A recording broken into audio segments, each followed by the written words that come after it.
대한민국 중심 채널 KBS 1라디오.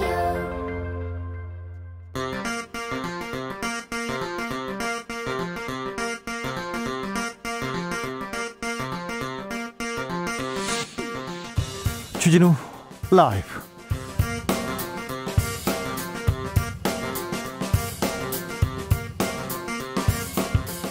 (2021년 2월 26일) 금요일입니다. 안녕하십니까, 주진우입니다.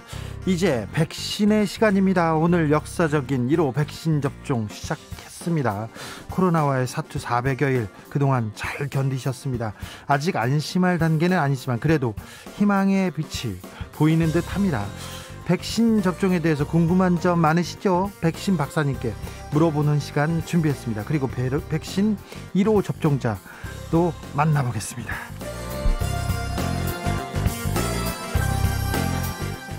이 시각 국회에서는 2월에 마지막 본회의가 열리고 있습니다. 가덕도 신공항 특별법, 제주 4.3 사건 특별법 등 70여 개 법안들이 국회 본회의를 통과했습니다. 의료법 개정안은 통과가 어려운 것 같은데요. 아우, 의사 세긴 세네요. 국회 상황 주스에서 정리하겠습니다. 김학의 법무부 차관 여전히 논란입니다. 2013년 박근혜 정부 당시에 김학의 전 차관의 성접대 동영상이 나왔습니다. 성접대 동영상이 나왔는데 증거가 없다, 증거가 불충분하다고 무혐의 처분. 2015년에 다시 피해자가 직접 나섰습니다. 그래도 또 무혐의 처분. 2017년에 법무부 검찰 과거사위원회 재조사를 시작했습니다. 수사가 안 돼요. 수사가 안 되다가 2019년에 대통령께서 확실하게 수사하라 한마디 했더니 김학의 전 차관이 갑자기 태국으로 출국하려다가 법무부의 출국금지 조처로 붙잡히게 됩니다.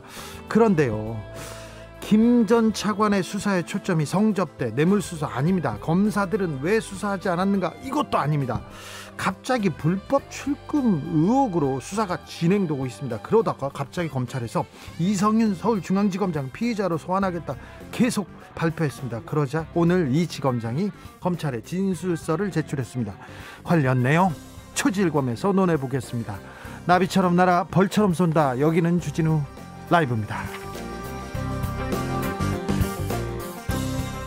오늘도 자중자애, 겸손하고 진정성 있게 여러분과 함께 하겠습니다. 코로나 백신 접종 드디어 시작됐습니다. 그러고 보니 오늘이 정월 대보름입니다.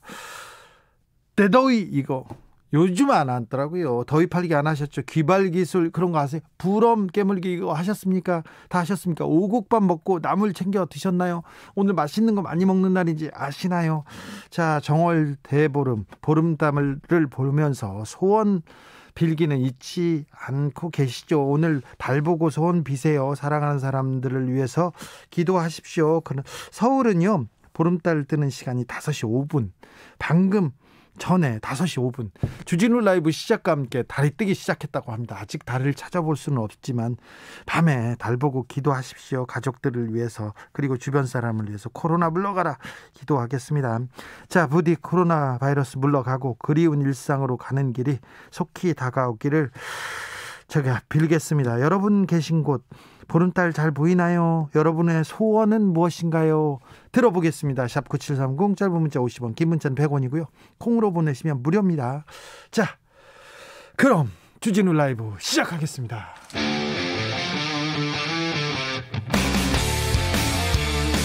탐사보도 외길 인생 20년. 주 기자가 제일 싫어하는 것은?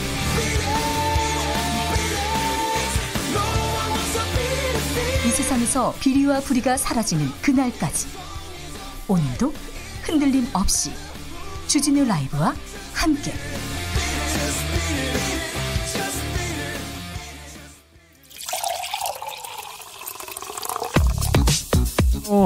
오늘 코로나 백신 접종 시작됐습니다. 진짜 중요한 뉴스만 쭉 이렇게 뽑아내겠습니다. 주 라이브가 뽑은 오늘의 뉴스 주스. 정상근 기자 어서 오세요. 네, 안녕하십니까. 네, 드디어 백신의 시간입니다. 백신 접종도 시작됐습니다. 네, 기다리던 코로나19 백신 접종이 오늘 시작됐습니다. 네. 국내에서 코로나19 확진자가 나온 지 1년하고도 37일 만인데요. 네. 첫 접종자는 이 서울 노원구 보건소에서 오전 8시 45분 접종한 그 이경순 서울 상계요양원 요양보호사입니다. 각 보건소에서 요양병원에서 1호 접종자가 막 쏟아졌습니다. 좀 어떻다고 하다던가요? 네, 이경순 씨는 접종을 마치고 1년 동안 이 코로나19 때문에 불안했는데 맞으니까 안심이 된다라고 하셨고요. 다른 주사를 맞을 때와 특별히 다른 점은 없었다라고 말했습니다. 그렇겠죠. 이 백신이 안심, 좀 안도감 이런 걸 주는 것 같습니다. 화이자 백신도 들어왔어요? 네, 그렇습니다. 화이자 백신이 오늘 인천공항을 통해서 들어왔습니다. 접종은 내일부터 서울 중구 국립중앙의료원에 마련된 중앙예방접종센터에서 진행되는데요. 중앙의료원 종사자와 수도권의 코로나19 환자 치료병원 종사자 300여 명이 접종 대상입니다. 백신 접종 특이사항 보이지 않습니다. 네, 아직까지는 뭐 별다른 특이사항 없이 순조롭게 접종이 진행 중에 있습니다. 문재인 대통령이 오늘 접종하진 않았고요. 접종 상황을 지켜봤습니다. 네, 이 마포구 보건소에서 마포구 1호 접종자인 김윤태 푸르메 넥슨 어린이 재활병원 의사의 접종 장면을 지켜봤습니다. 네, 전해철 행정안전부 장관, 정은경 질병관리청장이 배석했습니다. 국민의힘에서는 백신 접종 늦었다, 사과하라 이렇게 계속 주장하고 있습니다. 네, 국민의힘 일부 정치인들이 백신 접종의 안정성 문제를 거론하면서 이 대통령이 가장 먼저 맞으라 이렇게 주장하기도 했는데요. 오늘 주호영 원내대표는 우리나라 백신 접종이 OECD에서 꼴찌라면서 정부와 여당을 향해서 사과부터 하라라고 촉구했습니다. 코로나 확진자 상황은 어떻습니까? 오늘 0시 기준 코로나19 신규 확진자가 모두 406명이 나왔습니다. 하루 만에 다시 400명대로 올라서긴 했는데 네. 사실 어제와 큰 차이가 나지는 않습니다. 그렇네요. 앞으로는 우리가 코로나 확진자 현황하고 백신 얼마나 맞았나요? 이걸 계속 말하게 될지도 몰라요. 네. 자, 정부가 사회적 거리두기 단계를 현행대로 유지하기로 했습니다. 네, 정부는 오늘 사회적 거리두기 현 단계를 2주 더 연장하기로 했습니다. 수도권은 2단계, 비수도권은 1.5단계인데요. 5인 이상 모임 금지 그리고 영업시간 제한 조치도 현행대로 유지하기로 했습니다. 정세균 국무총리는 설 연휴 이후에 우려했던 급격한 확산은 나타나지 않았지만 그래서 그렇다고 풀려고 조금 했는데 네, 그렇다고 안정세에 이르지 못한 것이 현재 상황이다라고 했습니다. 네, 그렇습니다. 네, 신학기, 봄철 새학기도 오고요. 외출도 많아질 것 같고요. 네네. 봄도 와가지고 날씨도 좋고요. 앞으로 넘어야 할 산이 한두 개가 아닙니다. 자, 오늘 국회 본회의 마지막 날인데요. 여러 법안이 통과됐습니다. 먼저 4.3 특별법이 통과됐습니다. 네, 제주 4.3 사건 진상규명 및 희생자 명예회복에 관한 특별법 전부 개정 법률안이 오늘 국회 본회의를 통과했습니다. 이로써 희생자들에 대한 명예회복과 피해 보상의 길이 열렸습니다. 그런데 너무 오랜 세월이 지나서 참 보상이 좀 늦은 거 아닌가 이런 생각도 있습니다. 네, 이 피해 보상 관련 연구 용역을 진행 중에 있는데요. 현재까지 보상 규모는 1조 3천억 원 정도로 추계하고 있습니다. 정인이법도 국회에서 통과됐습니다. 네, 이 모진 학대로 양모로부터 살해당한 정인이의 이름을 딴 이른바 정인이법도 국회 본회의를 통과했습니다. 아동 학대 범죄의 처벌 등에 관한 특례법 일부 개정 법률안이고요. 아동 학대 살해죄를 신설하는 내용입니다. 네. 개정안은 아동 학대 범죄를 범한 사람이 아동을 살해할 때 사형, 무기 또는 7년 이상의 징역에 처하도록 했습니다. 예. 그리고 개정안에는 피해 아동에게 변호사가 없는 경우 검사의 국선 변호사 선정을 의무사항으로 변경했고요. 그리고 이와 함께 미혼 부가 모친을 특정하지 않고도 혼외자에 대한 출생 신고를 할 수 있도록 현재 가족관계 등록 등에 관한 법률 일부 개정 법률안도 통과시켰습니다. 가덕도 특별법도 통과됐지요? 통과됐습니다. 해당 법안에는 가덕도 신공항의 경제적 타당성을 사전 검증하는 예비 타당성 조사를 면제하는 조항이 포함됐습니다. 앞서 국토부는 신공항 건설이 안전, 환경, 비용 등의 문제를 안고 있다 이렇게 지적을 한 바 있는데 네. 1당 2당이 다 찬성을 하는 만큼 큰 문제 안 되고 통과가 됐습니다. 정의당에서 반발이 심하더라고요. 네, 심상정 정의당 의원이 반대 토론을 했는데요. 이 보궐선거를 앞둔 선거공항, 매표공항이라고 말하면서 안전성을 확보하기 어렵고 심각한 환경 문제를 일으키며 경제적이지도 않다라고 비판했습니다. 의료법 개정안은 통과 못하는 것 같습니다. 네, 아직 통과가 됐다는 소식이 전해지지 않고 있습니다. 이성윤 서울중앙지검장 김학의 사건과 관련해서 피의자로 전환됐는데요. 오늘 입장을 좀 냈어요? 네, 수원지검이 피의자로 전환하면서 3차례 출석을 요구한 것으로 전해지고 있는데요. 네. 이성윤 지검장은 이와 관련해 수원지검에 진술서를 제출했다고 합니다. 검찰에서 검찰 간부를 상대로 이렇게 수사 의지를 보이는 거는 전 처음 봤어요. 네, 그렇습니다. 네. 뭐 한때 이 부산에서 그 공소장을 잃어버린 사람도 네. 그냥 잘 퇴직을 했었는데요. 검사들은 검사들 수사 안 하거든요. 잘. 그런데 이번엔 수사 의지가 아주 불타오르고 있습니다. 진술서를 냈어요. 이성윤 지검장이. 네, 이성윤 지검장은 안양지청의 수사를 막은 적이 없다라는 취지의 진술서를 냈고요. 이 사건과 관련해서 수사 관계자와 직접 연락한 사실도 전혀 없고 협의를 한 사실도 없다라며 2019년 7월 안양지청 수사 결과 보고서에도 통상적인 대검 보고 절차대로 모두 보고됐다라고 밝혔습니다. 예. 그리고 현재 시행 중인 고위공직자 범죄수사처법은 검사의 혐의를 발견할 경우 이를 공수처에 이첩해야 한다고 규정하고 있다라고 말하기도 했는데요. 이번 사건을 검찰이 아닌 공수처로 넘겨야 한다라는 취지로 보입니다. 검찰에서 검찰 간부가 검사가 수사하지 말고 공수처로 넘겨야 된다 이런 얘기를 했습니다. 네, 놀랍습니다. 자, 재판 개입으로 국회에서 처음으로 탄핵된 임성근 부장판사도 입장을 냈어요. 네, 임성근 부산고법 부장판사가 내일 모레 퇴임하는데요. 오늘 법원 내부망에 작별 인사글을 올렸습니다. 그동안 저로 인해 고통이나 불편을 입으신 모든 분들께 진심으로 용서를 청한다라는 말을 했고요. 사과해야죠. 네, 언젠가 떠날 줄 알았지만 인사조차 하지 못한 채 이렇게 떠나리라 상상조차 하지 못했다며 아쉬워하기도 했습니다. 좀 재판 개입에 대해서도 더 사과를 했어야 되는데요. 아니요, 그 얘기는 없었습니다. 그래요? 네, 이 재판 개입 의혹에 대해서는 사과를 포함해서 별다른 입장을 밝히지 않았고 네. 초유의 법관 탄핵 심판에 소추된 점도 언급하지 않았습니다. 네. 임성근 부장판사는 세월호 침몰 당일 박근혜 전 대통령의 추문서를 보도했던 일본 산케이 신문 지국장의 재판에 개입한 혐의를 받고 있습니다. 1심에서는 뭐 직권이 없어서 직권남용도 없다라며 무죄가 선고가 되긴 했는데 그 행위는 위헌적 행위라고 지적한 바 있습니다. 이 사건 말고도 프로야구 선수들 도박 사건 그 재판에도 개입했었어요. 강남 경찰서장이 경찰서장입니다. 현직 심각합니다. 심각한 수준의 비위를 저질렀습니다. 네, 곧 수사로 전환될 것으로 보이는데요. 현재 서울경찰청 감찰수사계가 강남경찰서장 박동주 총경이 이 서울경찰청 이 지능범죄수사대장으로 근무하던 지난 2019년에서 2020년의 행적과 관련해서 비위 의혹의 사실관계를 내사 중인 것으로 알려졌습니다. 그 비위 의혹이 영화 같습니다. 네, 크게 3가지인데요. 근무 중에 음주를 일삼았다는 점, 그리고 술자리에 부하 여경을 불렀다라는 의혹을 받고 있습니다. 그리고 친분이 있는 법무법인 변호사와 유착해서 사건을 처리했다라는 주장도 제기됐고요. 그리고 지난해 마스크 대란 당시에 이 식품의약품안전처의 허가를 받지 않은 불법 마스크를 대량 적발해서 압수한 적이 있는데 이것을 약사인 자신의 아내에게 넘기라고 수사관들을 종용했다는 의혹을 받고 있습니다.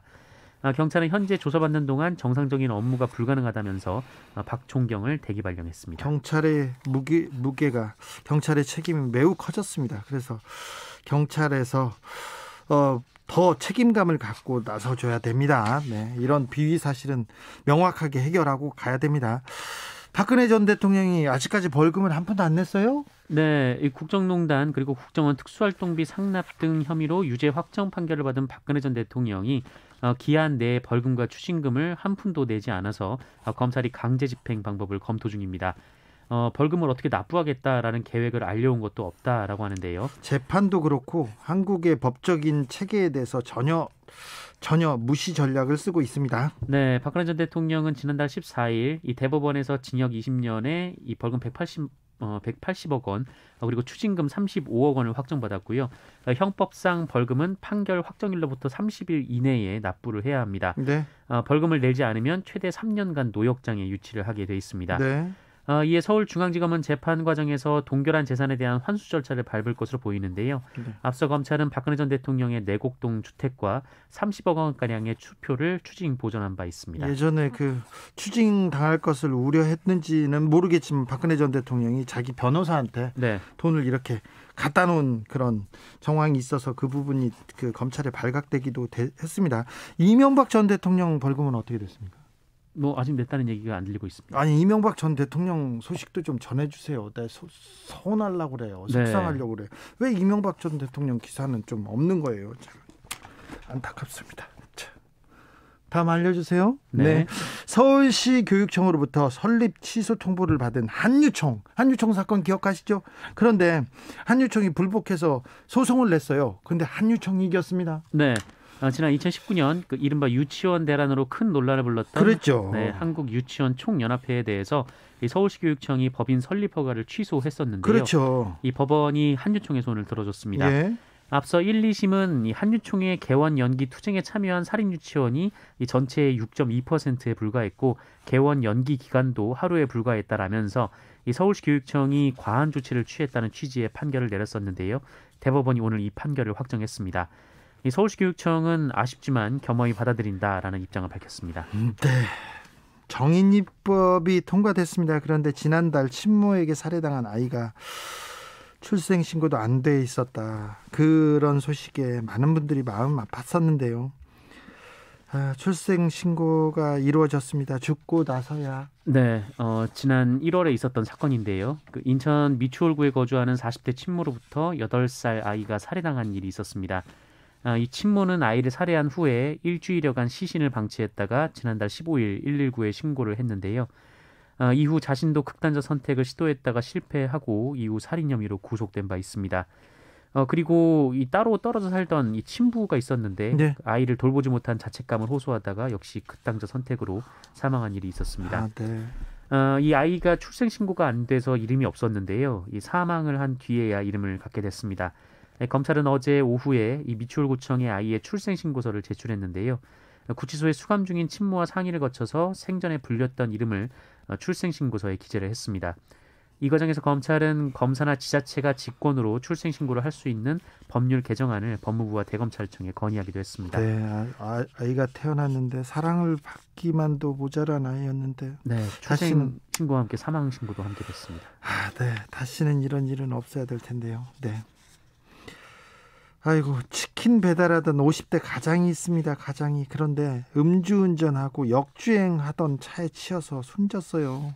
네, 인천 을왕리 해수욕장 인근 도로에서 차량을 몰고 역주행을 하다가 치킨 배달을 하던 50대 남성을 치어 숨지게 한 음주운전자 그리고 동승자에게 검찰이 중형을 구형했습니다. 네. 운전자 35살 A씨는 징역 10년, 동승자 48살 B씨는 징역 6년입니다. 을왕리 음주운전, 그래서 많은 사람들이 가슴 아파했지 않습니까? 네, 검찰은 피고인들이 소중한 한 가정의 가장을 사망하게 해서 죄질이 매우 중하다라며 하지만 동승자는 책임 축소에 급급했고 재판에서도 기억이 안 난다는 말만 반복해서 거짓말만 계속했죠. 네, 죄질이 중하다고 덧붙였습니다. 검찰이 음주운전 차량 동승자에게도 윤창호법을 적용한 것은 이번이 처음입니다. 연예인 얼굴을요 음란물에 합성합니다. 그래서 유포했던 10대가 검거됐습니다. 네, 딥페이크라고 하죠. 네. 이 딥페이크 기술을 이용해서 연예인 허위 영상물을 제작 유포한 10대 그리고 20대가 어제 검거됐습니다. 이들은 K-팝 가수 150여 명을 대상으로 딥페이크 사진 3,039개를 제작하고 성착취물 영상 11,373개를 만들었습니다. 많이도 만들었네요. 다 돈 벌려고 한 거죠? 네, 많이 만들었습니다. 그리고 이것을 90여 차례에 걸쳐서 150만 원을 받고 판매한 혐의도 받고 있는데요. 이 수사망을 피하기 위해서 SNS를 통해 광고를 한 후에 해당 영상이 저장돼 있는 곳에 아이디와 비밀번호를 구매자에게 알려주는 방식을 취했습니다. 잡혔어요. 네, 이들은 경찰 조사에서 용돈을 벌기 위해 시작했다라고 진술한 것으로 알려졌습니다. 네. 이 딥페이크는 이 연예인의 얼굴을 기존 영상에 합성해서 가짜 영상을 만들어내는 기술인데요. 특히 최근에는 성인용 비디오 등의 이 특정 연예인의 얼굴이 합성된 이 딥페이크물이 무단 유포돼서 피해를 입는 경우가 많아서 논란이 되고 있습니다. 형사처벌도 받습니다. 감옥 갑니다. 그런데 연예인들이 엄청나게 돈을 많이 법니다. 그래서 90여 차례로 150만 원 벌었다고 하지 않습니까? 한 차례 한 번만 잘못해도 엄청난 민사소송에 휘말릴 수 있고 패가망신할 수도 있습니다. 이거 엄청나게 죄질이 나쁜 범죄입니다. 호기심으로라도 만들면 안 됩니다. 이거 감옥 가요. 감옥 갑니다. 네, 그렇습니다. 네, 주스 정상근 기자와 함께했습니다. 감사합니다. 고맙습니다. 이선호님께서 4.3 특별법 국회에 경의를 표합니다. 너무 늦었어요. 제주는 봄에 온 마을이 함께 제사를 지낸다지 않습니까? 조용해진다고 하지 않습니까? 국가가 너무 늦었습니다. 아무튼 지금이라도 4.3 특별법이 통과했다니 참 다행입니다. 5855님께서 일부 정치인들은 백신 불안을 조장하다가 역풍을 맞으니까 이제 백신이 또 늦었다고 사과하라네요. 엊그제만 해도 백신 불안하다더니 늦었다고 사과를. 도대체 어쩌라는 겁니까? 그러니까요. 국민 건강, 생명을 가지고 이렇게 좀 위협을 이렇게 조장하는 일은 없어야 됩니다. 정치도 그렇고요. 언론도 그렇고요. 8271님께서 올해의 소원은 정상적인 사람들과 정상적인 공간에 정상적인 일을 하는 것입니다. 작년 안에 코로나로 재취업 실패했지만 올해만큼은 소원 들어주세요. 달님 얘기합니다. 달님 얘기, 예, 달님한테 빌었습니다. 5476님, 우리 귀요미 막둥이 초등학교 입학하는데 올해는 코로나 빨리 없어져서 친구들하고 신나게 운동장에서 뛰어놀았으면 좋겠어요. 그러게요. 아이들이 그냥 뛰어놀기만 하고 놀기만 할 수 있게 했으면 좋겠습니다. 빌겠습니다. 0558님께서 소원이요? 올해는 전국민 소원 똑같을 거요. 코로나 아웃. 1년 넘게 출장을 못 가다 보니까 매출 반토막입니다. 제발 가주세요. 코로나요. 얘기합니다. 코로나 물러나다 달라고 기도하는 분들 많습니다. 교통정보센터 다녀올게요. 정현정 씨. 네, 금요일 퇴근길답게 현재 도로는 혼잡합니다. 3일절과 이어지는 이번 주말도 연휴를 맞이해서 나들이 떠나는 차량도 많을 것으로 보이니까요. 꼭 개인 방역수칙 잘 지켜주시기 바랍니다. 한편 영동선의 버스 전용 차로제 구간이 변경됩니다. 기존에는 신갈분기점에서 여주분기점 사이로 운영됐었지만 내일부터는 신갈분기점에서 호법분기점 사이로 축소됩니다. 하지만 운영 시간은 전과 동일하니까요. 이용에 참고하시고요. 현재 도로는 사고 소식이 많습니다. 경부고속도로 서울 쪽으로는 북대구 부근 갓길에서 승용차 사고가 있어서 처리하고 있고요. 금호 분기점에서 정체입니다. 청주 휴게소에서부터 3km 구간 밀리고 있고요. 안성 분기점에서 오산 부근까지는 15km 이상 밀리고 있습니다. 서울 양양고속도로 서울 쪽으로 오는 차량들인데요. 화도 부근 2차로에서는 승용차가 고장나서 처리하고 있고요. 덕소 3패부터 답답한 퇴근길 운행 이어집니다. 서해안고속도로 역시 서울 방면입니다. 서해대교 부근에서 6km 구간 정체고요. 서평택 분기점에서 화성휴게소까지도 14km 구간 밀리고 있습니다. 도로 위에 정체도 사고 구간도 매우 많으니까요. 속도 줄여서 안전하게 운행하시면 좋겠습니다. 지금까지 KBS 교통정보센터에서 정현정이었습니다. 주진우 라이브.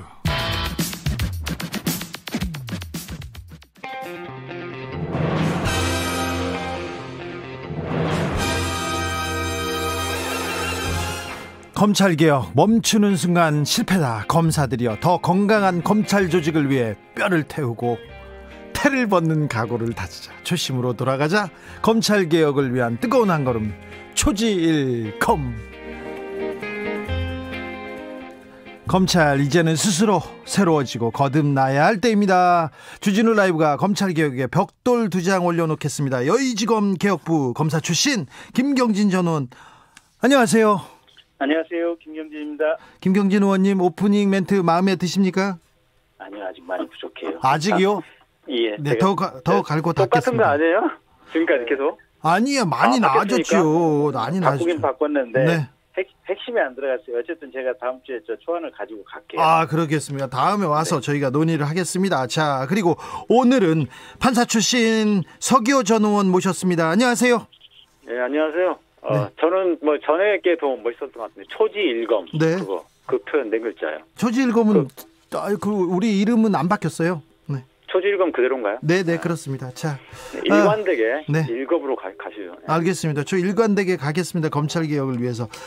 김경진 의원님, 저기 김학의 전 법무부 차관 불법 출금 의혹 수사 이거 계속 되네요. 검찰에서 이성윤 중앙지검장 3차례 소환 통보하고 그 수사 의지가 엄청 대단합니다.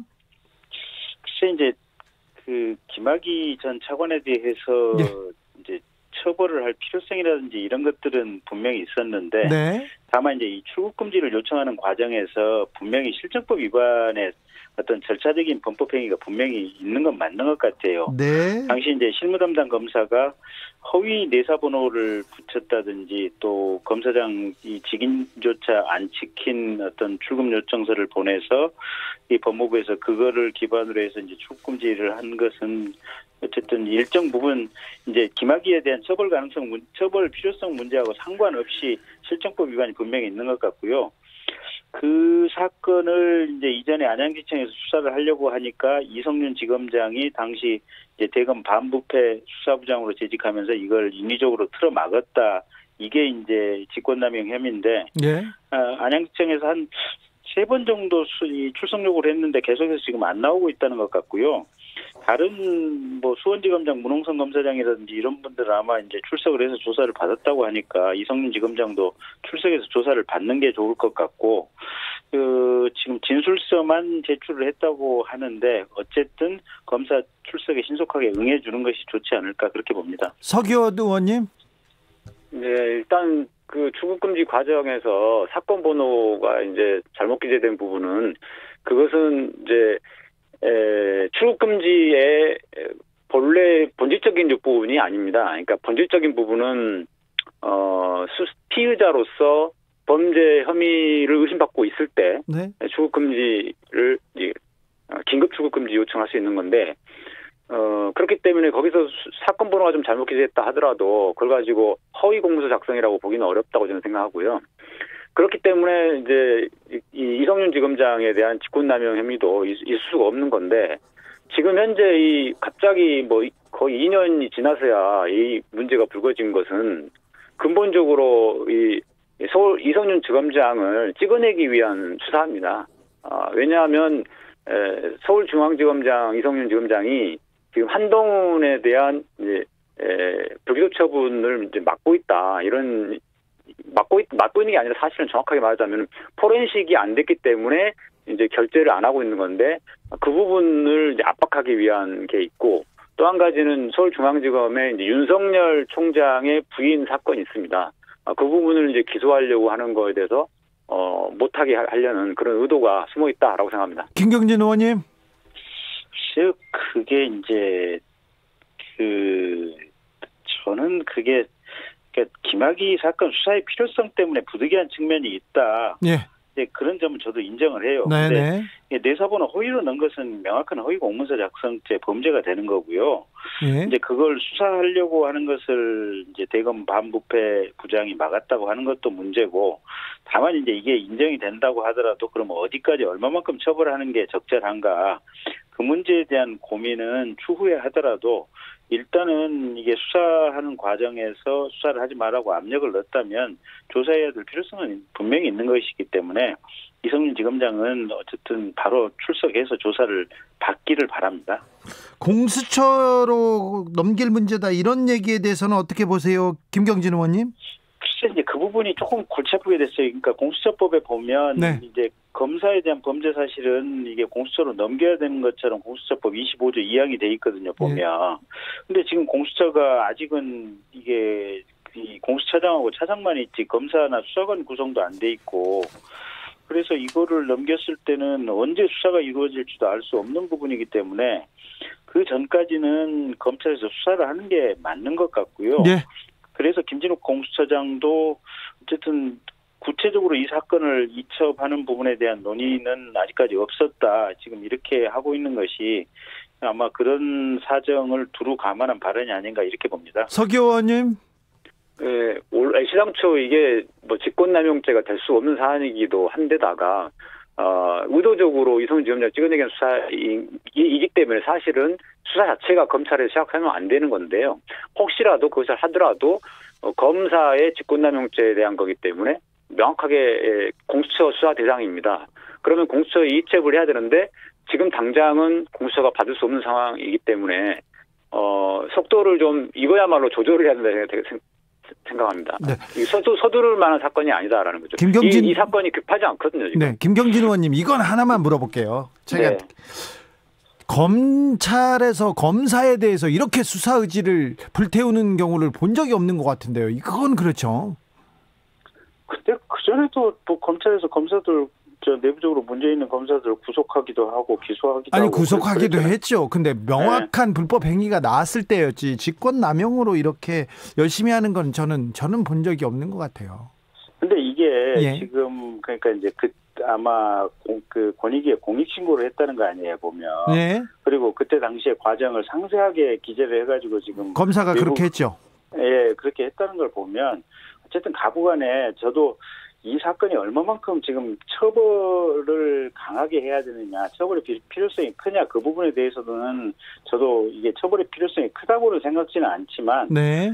있는 사건에 대해서 분명히 가르마를 갈라줘야 될 필요성이 있죠. 그렇죠. 갈등을 끝내야죠. 자, 1120님, 김학의 사건의 본질은 간데없고 온데간데없고 검찰개혁 협조한 이성윤 검사 목 조이고 있네요. 이렇게 의견을 주셨고, 1402님은 김학의를 제대로 했더라면 이 모든 논란도 없었을 것 같은데요. 아이고, 김학의를 얘기합니다. 다른 이슈로 넘어가 보겠습니다.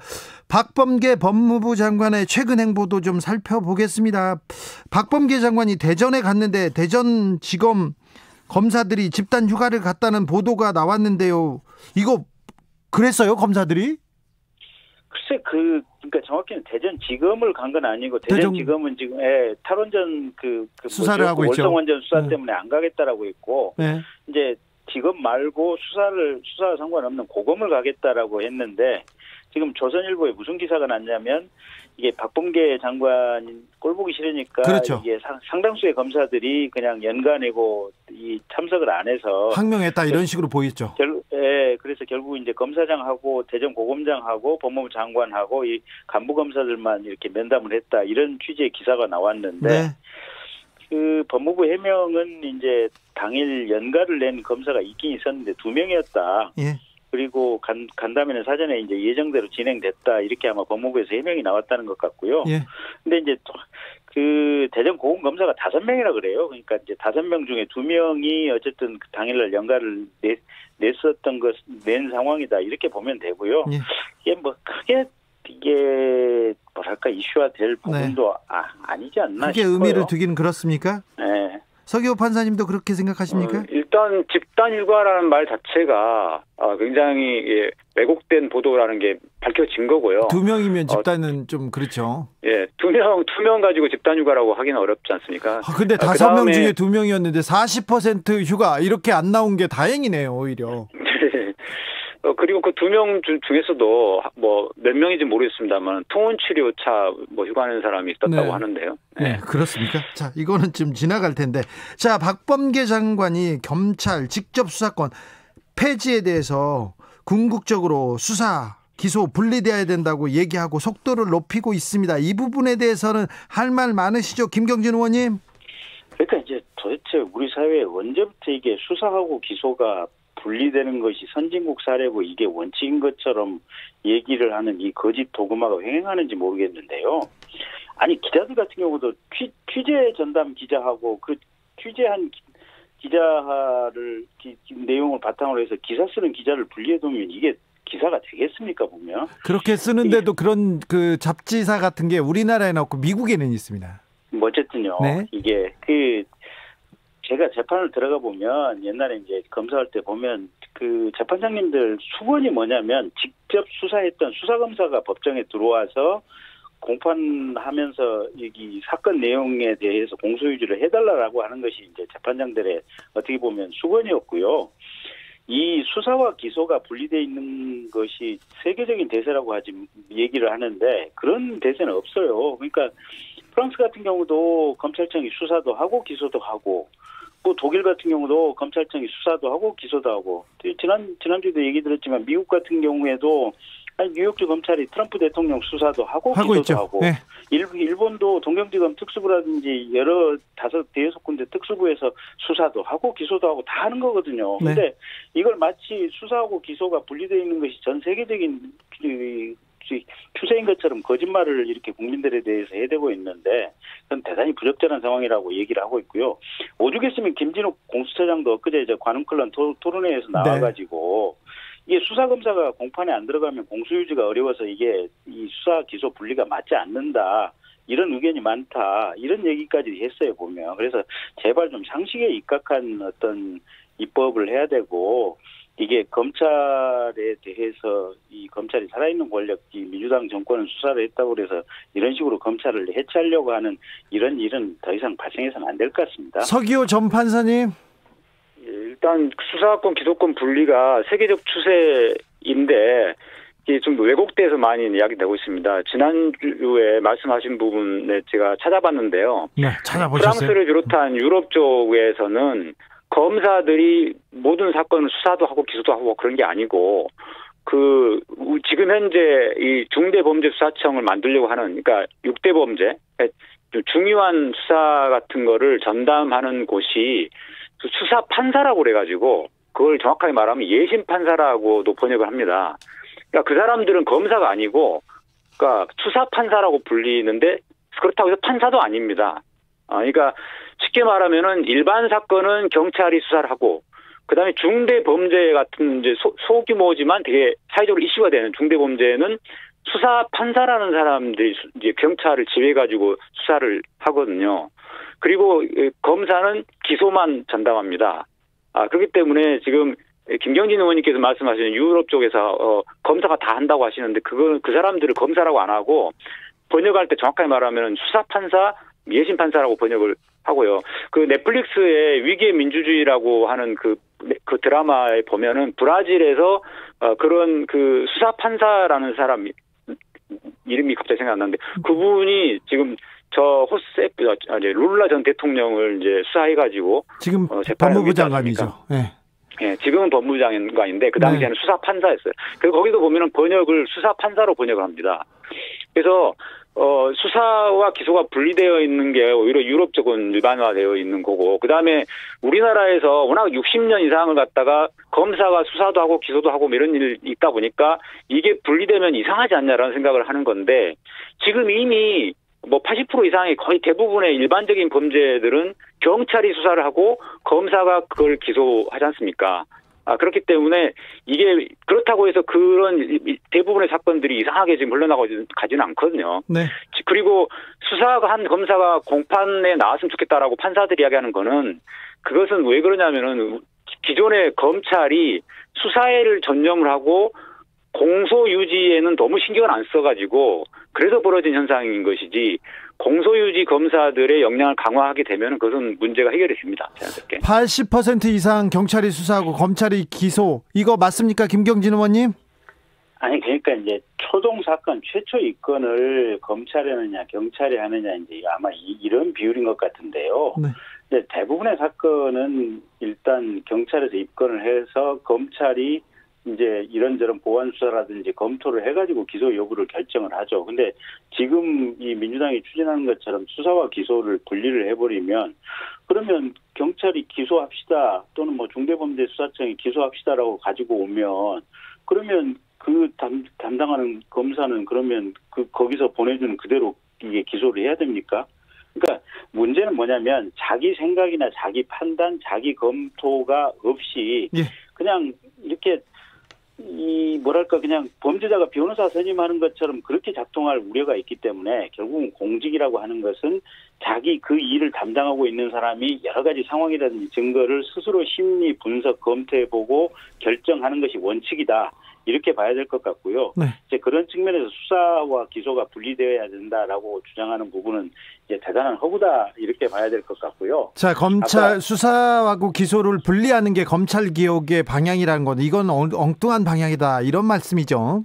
예, 그리고 하나만 더 말씀드리면, 네. 이제 그 프랑스의 지금 수사판사라고 하는 것이 이제 아주 프랑스에만 독특한 제도인데, 뭐랄까, 우리로 치면 이제 영장 담당 판사랄까, 어쨌든 뭐 이런 정도의, 그러니까 수사의 적법성을 이게 통제하는 이런 법관 정도 개념으로 생각을 하시면 될 것 같고요. 네. 어쨌든 이제 프랑스 법제가 이제 들어간 국가들은 이 수사 판사 제도가 일부 있기는 하지만, 독일이라든지 일본이라든지 이런 나라들은 다 우리나라하고 시스템이 똑같아요. 그래서 이게 아주 프랑스의 이 독특하게 전 세계적으로 유례가 없는 독특한 제도를 가지고 여기에 지금 대입해서 하실 얘기는 아니지 않나, 그렇게 봅니다. 유호진님께서 제대로 못하니까 그러잖아요. 여보세요? 아니, 그 살아있는 권력을 수사하고 지금 제대로 이 수사를 하니까 지금 민주당에서 이 검찰을 때려잡으려고 하는 것이지, 제대로 못해서 하는 게 아니잖아요, 보면. 근데 이 민주당에서는 국민들 여론을 호도해가지고 제대로 못한다고 하는 식으로 이렇게 해야만 지금 국민들의 인권이 보장된다는 식으로 국민들을 호도하고 있는 거 아니에요? 김경진 의원님, 과거에 인권 침해하는 사례가 좀 있었지 않습니까? 있었죠. 네, 추미애 전 장관도 인권 침해 검찰 더 이상 못 버틴다 하면서 이렇게 검사 힘을. 네. 진행자님, 제가 반론할게요. 반론은 제가 하겠습니다.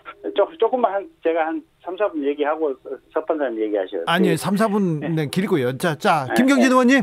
네, 이게 그러니까 과거 어떻게 보면 권위주의 정권 시절의 인권 침해는 모든 국가기관에 다 있었어요. 경찰은 고문해서 사람까지 죽이기도 하고 군부대라든지 이런 데는 얼마나 심했습니까? 네, 검찰도 했고요. 네. 네. 그나마 그때 이제 검찰이 뭐 이것저것 뭐 고문 사망 사건도 밝혀내고 했던 역할들이 있고요. 근데 최근에 한 10년간의 흐름을 보면 수사하는 과정에 변호인 참여권이라든지 또 심야 수사 금지라든지 이런 것들이 대단히 강화가 돼서 수사 과정 속에서 인권 침해의 문제는 거의 없어지다시피 했어요. 오히려 최근 한 10년간의 추세를 보면 어떤 사람이 범죄를 범했어도 특히 권력이나 힘을 가지고 있는 사람, 돈 많은 재벌들이 범죄를 범했어도 그 잘난 변호사들 뭐 법원장 출신, 검사장 출신 변호사 선임하고 이렇게 해가지고 사건이 위야무야되고 없어지고 증거 확보 어렵게 되고 이런 것들이 오히려 지금 시대적인 흐름이기 때문에 이게 어떻게 보면 검찰이 제대로 수사할 수 있는 그래서 거학이라든지 사회적으로 힘 있는 사람들이 범죄를 범했을 때 이 사람들을 단죄할 수 있는 이런 흐름과 어떻게 보면 제도적인 뒷받침을 해주는 것이 지금 이 시대에 필요한 것이지 네.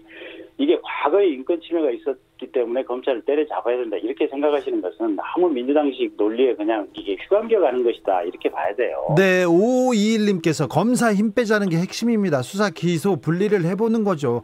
왜 안 됩니까? 이렇게 얘기하는데 서기호 의원님한테 마이크를 넘깁니다.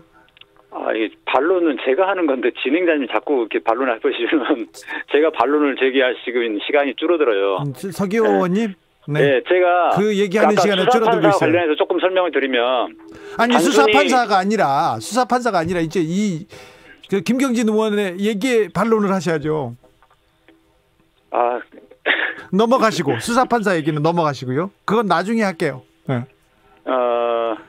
기본적으로 네. 검찰의 지금 인권 침해 수사가 심각하게 제기된 게 최근 일이 아니고 네. 이미 몇십 년 전부터 그 중수부, 흔히 말하는 대검 중수부라는 곳이 바로 그런 수사를 해왔지 않습니까? 특수부 수사를 중수부가 주로 담당했었는데 그 수사의 가장 큰 문제는 언론 플레이를 해가지고 먼지털이 수사를 한다는 겁니다. 표적을 딱 정해가지고. 네. 그렇기 때문에 그것이 나중에 무죄 난 경우도 많고 무리하게 수사가 돼가지고 그래서 중수부를 폐지하자는 이야기들이 우리 국민사회에서 많이 나와가지고 결국 중수부가 폐지됐는데도 불구하고 특수부라는 곳으로 뭐 반부패 수사하고 뭐 이런 식으로 이름을 남겨놓아서 여전히 그런 먼지털이 수사를 계속 해왔다는 거죠. 검찰이 직접 수사를 하다 보니까. 예. 그래서 검찰의 직접 수사의 문제점의 가장 큰 문제는 그 부분입니다. 그래서 그거를 아예 차단하고 이제 분리하자는 취지인 거고요. 그 다음에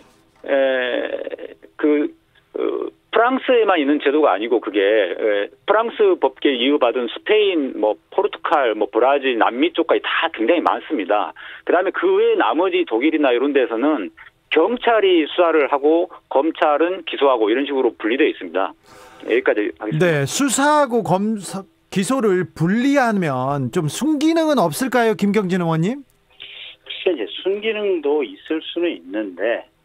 지금 현재의 어떻게 보면 수사 실무 그리고 우리 사회가 어떤 법적 제도적 문화 수준 이런 걸 가지고 봤을 때는 네.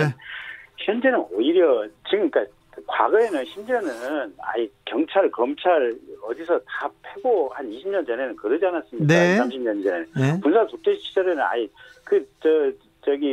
밀실에 들어가가지고 무슨 보안 분실 이런 데 들어가서 사람 죽었다 나온 거 아니겠습니까? 예. 근데 지금 과거에는 그런 시절이 있었는데 지금 현재는 수사 과정에서 인권 침해가 거의 없어지는 그런 시대가 왔어요. 이제는 시스템에 의해서 감시가 되고 시스템에 의해서 인권 보장이 되는 이런 시대가 왔어요.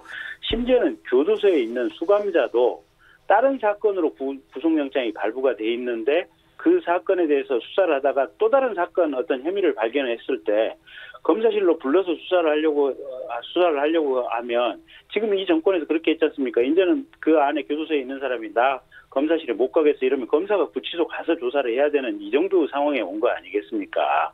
그러니까 과거 기준, 30년 전의 기준을 가지고 얘기를 한다면 어떻게 보면 그게 일은 맞는 듯이 보이지만 현재의 수사 상황이라든지 현재의 인권 보장 시스템이 적용되는 이 정도의 상황을 가지고 본다면 이게 이 수사기관을 나눠놓고 그래서 인권 보장을 한다고 하는 것들이 오히려 큰 틀에서 보면 죄를 짓고 힘을 가진 놈들이 지들 멋대로 하고 살고 지들 멋대로 범죄를 범해도 이게 도저히 이 체크가 안 되고 단죄가 안 되는 이런 사회로 들어갈 흐름이 있기 때문에 그런 부분을 좀 잘 좀 생각해 보시라. 이렇게 서기호 의원님. 30년 전이 아니고 불과 10년 전에 노무현 대통령에 대해서 대검 중수부가 먼지털이 수사를 하다가 노무현 대통령께서 돌아가셨지 않습니까? 그런 일뿐만 아니라 최근에 한명숙 전 총리에 대해서 위증 교사, 증언을 조작하기까지 지금 했다는 게 지금 나오고 있습니다. 그리고 2년 전에 우리 조국 전 장관에 대해서 얼마나 먼지털이 수사를 했습니까? 이게 다 검찰이 직접 수사를 하면서 벌어진 일입니다. 이게 30년 전의 일이 아니고요. 최근에도 계속 벌어지고 있습니다. 방금 지금 불과 한 달 전에도요. 지금 김학의 차관 문제를 가지고 지금 이성윤 지검장을 찍어내려고 지금 이성윤 지검장이랑 무리한 수사를 하고 있지 않습니까? 그래서 검찰이 직접 수사를 하면은 이런 문제 생깁니다. 그래서 서기호 의원님 그러면 검찰 수사권을 아예 박탈하는 게 이게 맞습니까? 박탈이라는 개념보다는요. 수사권과 기소권을 분리한다는 것이고 네. 지금의 수사 역량이 훼손되지 않은 채로 그대로 별도의 기구로 옮겨가면 되는 것이기 때문에 수사 역량이 훼손될 일은 없다라고 저는 생각합니다. 그러면 그 수사 역량은 중대범죄수사청으로 옮겨가서 수사하면 된다. 공수처나. 네, 그렇습니다. 김경진 의원님은? 아니, 그 먼지털이에 했던 조국에 대해서 조국 동생도 실형 나왔죠. 조국 오촌 조카도 실형 나왔죠. 조국 사모님도 실형 4년이나 나왔죠. 아니, 그 뭐라고 얘기를 하실 겁니까? 아니, 그리고 한명숙 그 얘기를 하시는데, 아니, 한명숙 그 한만호 비망록이라든지 한만호가 내가 그때 했던, 검찰 앞에서 했던 얘기는 다 거짓말이다. 검찰의 강압에 못 이겨서 거짓말을 했다라고 하는 것이 이미 그때 한명숙 총리가 유죄 판결을 받은 그 재판에서부터 똑같은 얘기가 나왔던 거예요. 그러니까 네. 그때 한만호 씨가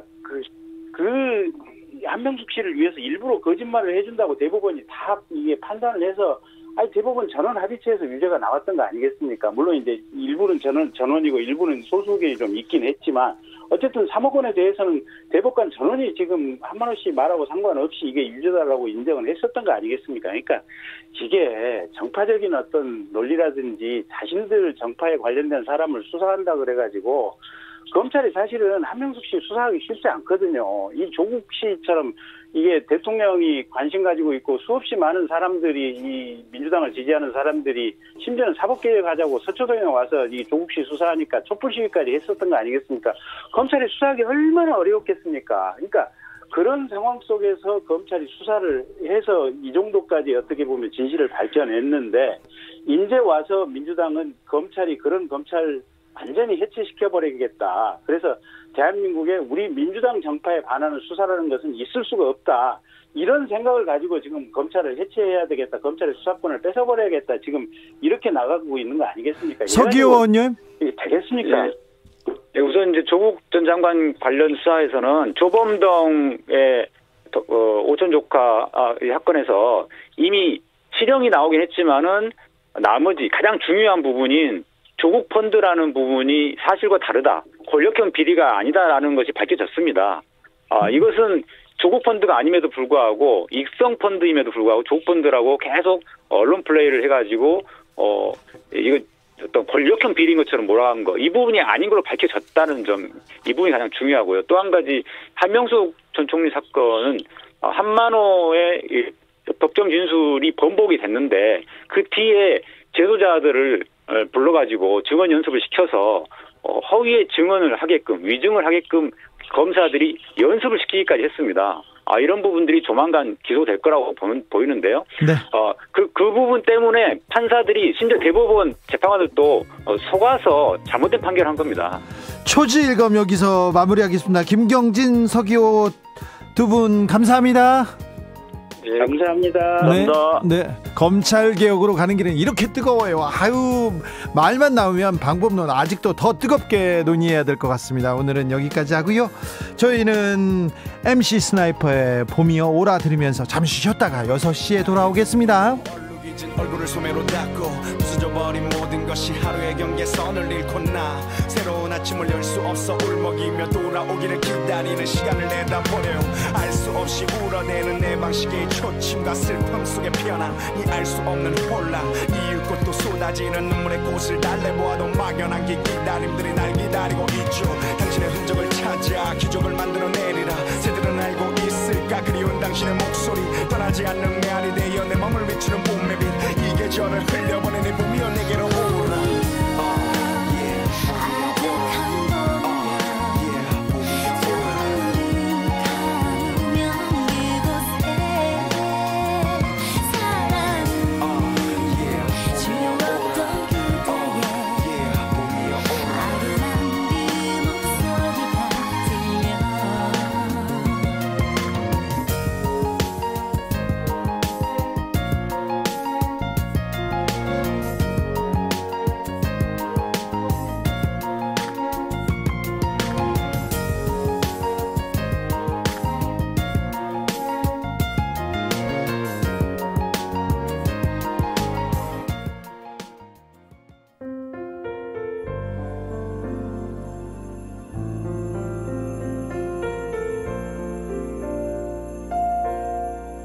KBS 라디오 연중기획 희망충전 대한민국 418번째 이야기.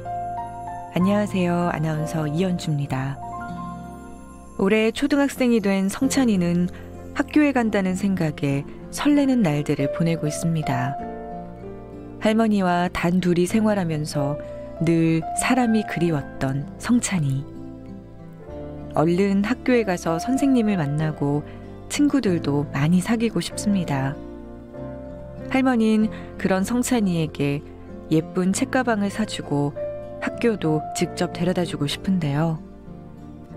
혹시 그럴 수 없게 되는 건 아닐지 겁이 납니다. 얼마 전 계단에서 넘어지는 바람에 일어서는 것조차 버거워졌기 때문입니다.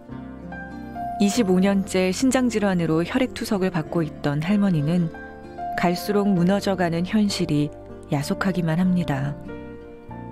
성찬이와 할머니의 차디찬 일상이 곧 다가올 봄처럼 따뜻해질 수 있도록 여러분이 힘이 돼주세요.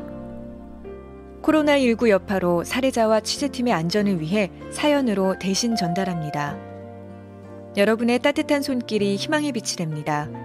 ARS 060-700-1580 060-700-1580 한 통화 3,000원으로 희망을 선물해주세요. KBS 라디오 연중기획 희망충전 대한민국은 초록우산 어린이재단, 인탑스 주식회사 그리고 청취자 여러분과 함께합니다. ARS 060-700-1580 한 통화 3,000원입니다.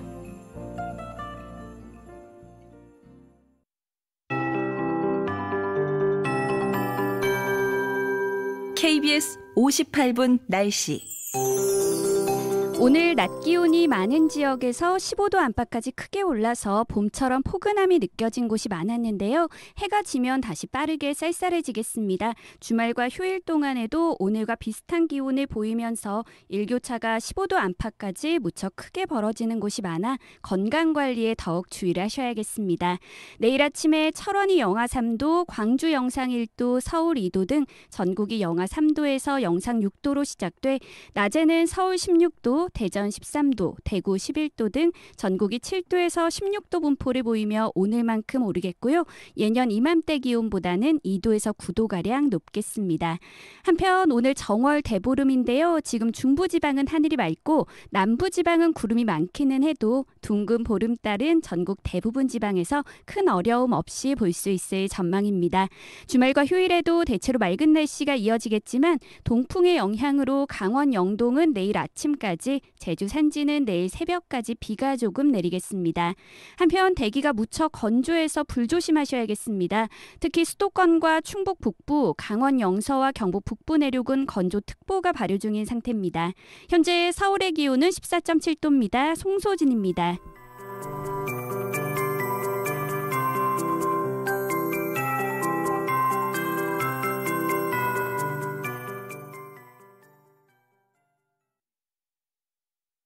정성을 다하는 국민의 방송 KBS가 6시를 알려드립니다. AM 711kHz, FM 97.3MHz, KBS 1라디오입니다. HLKA.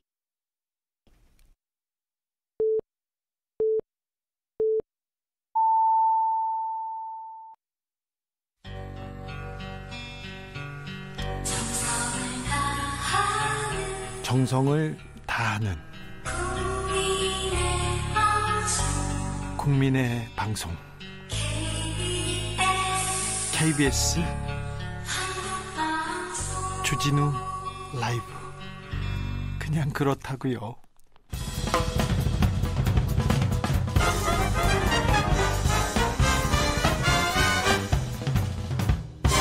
훅 인터뷰.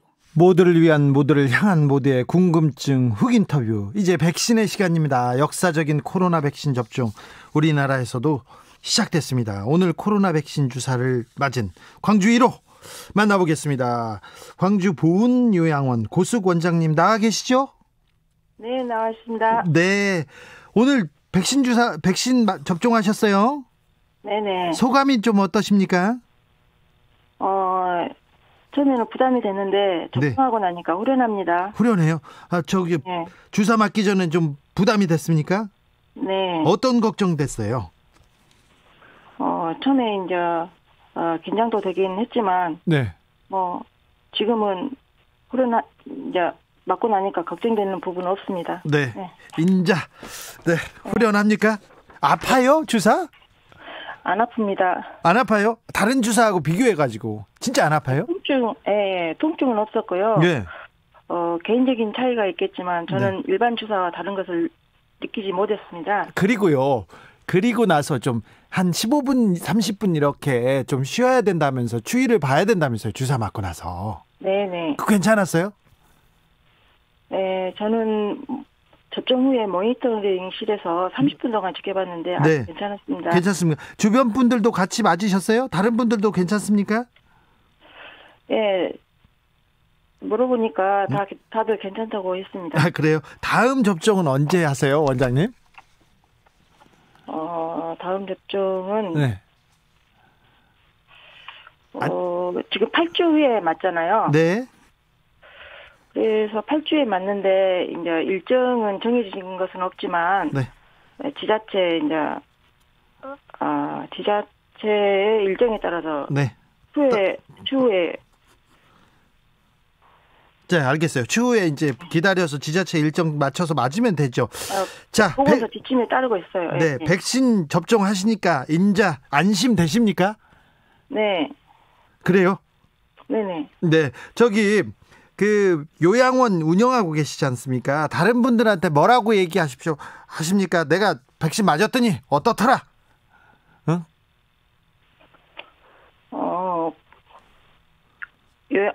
잠깐만요. 네, 제가 이 질문 순서가 질문이 없는 질문을 해가지고 많이 긴장하셨어요, 우리 원장님께서. 그죠? 그런 것 같아요. 네, 편안하게 하세요. 괜찮아요. 다른 분들한테 오늘 내가 주사 맞고 다른 분들한테 뭐라고 했어요? 편하게 얘기해 주십시오. 시원하게. 저희 직원들한테요? 네. 주변 분들한테 백신 맞았냐고 막 궁금한. 다 같이 맞았는데요. 네. 직원이나 그러면 가족들한테 이렇게 얘기했을 거 아니에요. 지금 집에는 아직 안 들어왔고요. 네. 지금 저희 어르신들이 65세 미만 어르신하고 저희 종사자들 전부 해서 140명이 접종을 했거든요. 예. 그래서 이제 접종 후에 이상 증상이 없는지 물어봤더니 다들 괜찮다고 이렇게 해서 지금 집에 가서도 이제 심한 움직이라든가 좀 쉬으라고 일을 하지 말고 그렇게 얘기하셨어요? 네네.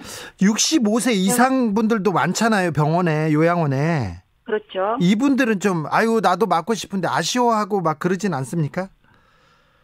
아쉬워한다기보다는 65세 이상 어르신들이 접종하는 일정에 대해서 궁금해하십니다. 궁금해하고 있습니까?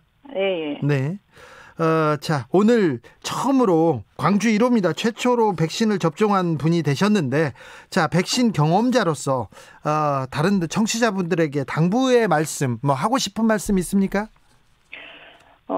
백신 접종을 코로나19 예방 접종이라고 해서 특별히 생각하지 마시고요. 예. 매년 맞는 독감 예방 접종이라고 생각하시고 편안하게 접종하시면 될 듯합니다. 편안하게 접종하면 되겠습니까? 네, 이게 심리 상태에서 나온 것도 무시 못하겠습니다. 그렇습니까? 예. 네.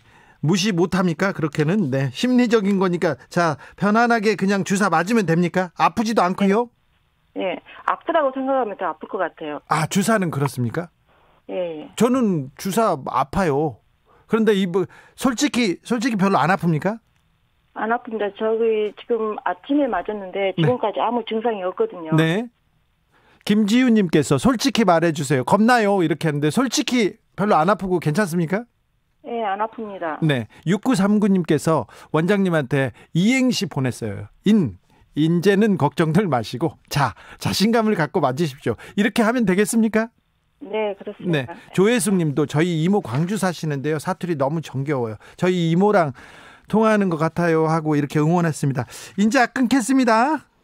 네, 감사합니다. 자, 코로나 1호 접종자 광주 보훈요양원 고숙 원장이었습니다. 감사합니다.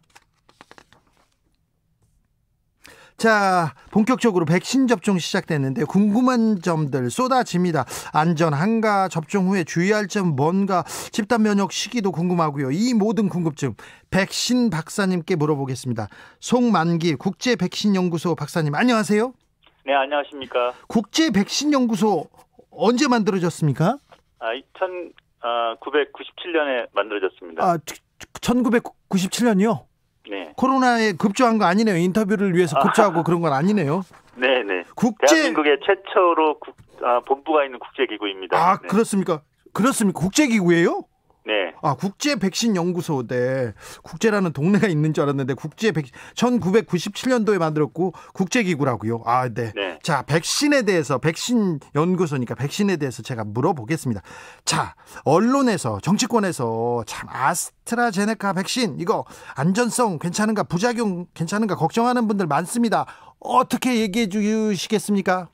네, 일단 안전성에 대해서는 이미 이제 아시겠지만 오늘자로 해서 전 세계에서 최근에 만들어진 이 백신들이 2억 2천만 도스 이상이 접종이 됐는데요. 그렇죠. 네, 그중에 아스트라제네카 백신도 수천만 도스 이상이 이미 접종이 다 끝났습니다. 예.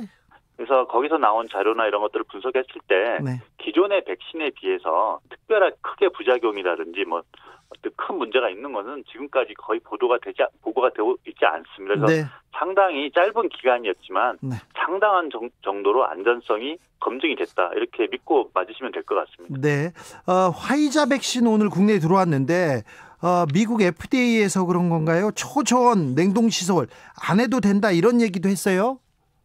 네, 지금 파이저 백신의 경우에는 마이너스 70도, 그리고 이제 모더나 같은 경우는 같은 메신저 RNA인데도 지금 마이너스 20도거든요. 네. 그래서 파이저에서도 사실은 이 마이너스 20도씨에 대한 보관 온도를 계속 검증을 하고 있었습니다. 그래서 이번에 발표한 거는 마이너스 20도씨도 2주 정도는 괜찮다까지는 아직 결과가 나왔습니다. 하지만 지금 현재는 이제 마이너스 70도씨에서 일단 보급을 하고 있습니다. 준비를 하고 있어요. 자, 송만기 국제백신연구소 박사님한테 차례로 물어보겠습니다. 자, 본인 차례가 되어서 백신을 맞습니다. 자, 백신 맞기 전에 주의할 점은 무엇인가요? 일단 백신을 맞을 몸의 상태가 상당히 중요하고요. 그리고 이제 본인이 과거에 이제 어떤 백신이나 이런 것들에 대해서 알러지 반응이나 과민 반응이 있었는지 이런 것들에 대한 주의를 좀 해야 될 것 같습니다. 그렇지 않고 건강하다면 그런 기력이나 그런 건강하다면 접종을 하는 게 좋습니다. 자, 접종을 하고 15분에서 30분 정도 접종 기간에 머물러야 된다는데 이때 지켜봐야 되는데 어떤 점을 지켜봐야 됩니까? 네, 지금 이번에 15분에 30분간 머무르게 하는 것은 네. 아나필락스라는 과민 반응 때문에 머물라고 하는 것입니다. 네. 그 반응은 이렇게 짧은 기간에 나오거든요. 네. 그래서 이게 이제 저희가 벌에 쏘였을 때라든지 아주 심하게 나오시는 분들처럼 이게 증상이 아주 심한 경우에는 전신의 두드러기라든지 네. 호흡 곤란 그리고 실신 그리고 잘못하면 사망까지 이룰 수 있기 때문에 지금 이제 이렇게 바로 옆에서 대기하다가 그런 증상이 오면 바로 이제 의사의 조치를 취해야 됩니다. 그리고 그거에 조치를 취할 수 있는 그런 약들은 다 준비가 되어 있습니다. 아, 거기서 준비하고 있으니까 그냥 잘 기다리면 되겠네요. 네, 맞습니다. 자, 1차 접종을 했어요. 그러면 2차 접종까지 아까 8주가 걸린다, 12주가 걸린다 얘기하는데 그때까지 주의해야 할 점은 뭡니까? 그러니까 백신을 접종했다고 너무 이게 이제 나는 방어가 됐다 이런 마음가지 있으면 안 됩니다. 그때도 항상 마스크를 잘 쓰고 그 그러니까 사람들과 거리를 유지하시고 똑같이 그러니까 백신을 접종하기 전과 똑같은 그런 상태를 좀 유지해 주시기를 좀 부탁을 드리고 싶습니다. 주사 맞아도 일단은 똑같이 마스크 쓰고 거리두기 해야 되네요. 네. 자, 2차 백신 접종 마쳤어요. 면역이 형성되는 시기는 어느 정도 됩니까? 네, 면역은 일단 1차 접종 후에도 형성이 되는 사람이 많을 텐데요. 2차를 통해서 이제 면역 반응이 상당히 올라가는 것을 저희가 이제 보통 얘기를 합니다. 그래서 보통 1차 접종은 2주에서 3주 정도 시간이 걸리는 데 비해서 2차 접종은 통상 일주일이면 상당히 높게 올라갑니다. 알겠습니다. 박사님, 이제부터 어려운 질문 쏟아집니다. 정치자들이 궁금해하는 게 많아서요. 2991님께서 막걸리 좋아합니다. 그런데 백신 맞고 막걸리 먹어도 괜찮나요? 물어봅니다. 그러면 안 됩니다. 안 돼요? 일단은 당장 드시면 안 되고요. 그래도 최소한 하루 정도는 좀 자기 몸 상태를 지켜보면서. 백신 맞고 하루 정도는 술 먹지 말아요. 자제하시는 게 좀 좋다고 생각합니다. 한 잔도 안 됩니까? 안 먹는 게 낫습니까? 네, 안 먹는 게 전 좋다고 생각합니다. 처음 맞는 백신들이고 어느 정도는 이게 붓기라든지 이런 게 있기 때문에. 좀 자제를 좀 해주시기를 좀 부탁을 드립니다. 자, 이런 분들은 백신을 맞지 않는 게 좋다, 좀 미뤄야 된다, 이런 대상이 있습니까? 지금 백신에 따라 좀 다르겠지만요. 아까도 제가 말씀드렸지만 아나필락스라든지 그런 것들이 좀 이렇게 경험이 있으신 분들, 그런 분들은 꼭 접종을 하지 말라기보다는 의사분과 좀 상담을 해서 이게 자기가 좀 주의를 좀 요하는 그게 있고, 그리고 1차 접종에서 이런 반응이 과하게 나오신 분들은 2차 접종은 좀 안 하는 걸로 지금 좀 제안을 좀 하려고 하고 있습니다. 네, 정영원님께서 독감 백신은 달걀 알러지 있으면 못 맞는다고 들었는데요. 코로나 백신도 그런지 궁금해요. 이렇게 물어봅니다. 코로나 백신은 지금 전 세계에서 우리가 지금 구매한 백신들은 달걀에서 생산한 백신은 없습니다. 그래요? 괜찮습니까? 네, 괜찮습니다. 달걀 알러지 괜찮다고 합니다. 기저질환이 있는 분들은 좀 걱정이 될 것 같은데 이런 기저질환 좀 문제가 있습니까? 네, 그래서 이런 경우에는 의사분과 꼭 상의를 해서 그리고 자기의 몸 상태나 이런 거를 좀 다 있는 그대로 의사분과 상의를 해서 그 의사분의 추천에 따라서 접종하는 게 좋을 것 같습니다. 좀 김어준은 아주 비만에다 고기만 먹습니다. 그리고 식습관도 굉장히 나쁩니다. 이런 사람들 백신 상관없습니까?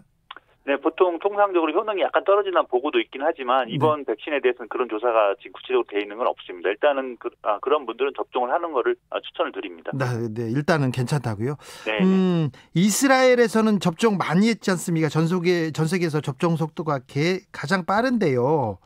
그런데 접종 2주 후에 오히려 확진자가 늘었다는 얘기가 있었어요. 그러니까 백신 접종 후에도 계속 방역 수칙 준수해야 된다는 의미로 보면 될까요? 네네, 맞습니다. 2주 후에 나왔던 얘기는 백신의 효능이 없는 상황에서 더 올라갔다는 얘기이기 때문에 사람들이 백신을 맞고 오히려 격리를 안 한다거나 거리두기를 안 한다거나 이런 것 때문에 더 많이 나올 수 있습니다. 그러니까 방심을 안 된다는 교훈으로 받아들이고 백신을 접종했다 하더라도 기존에 하던 생활 패턴대로 그대로 유지하시는 게 아주 좋습니다. 자, 우리나라는 그러면 백신 접종이 시작됐는데 11월 정도면 집단 면역을 만든다고 했는데 그때쯤이면 마스크 벗을 수 있을까요?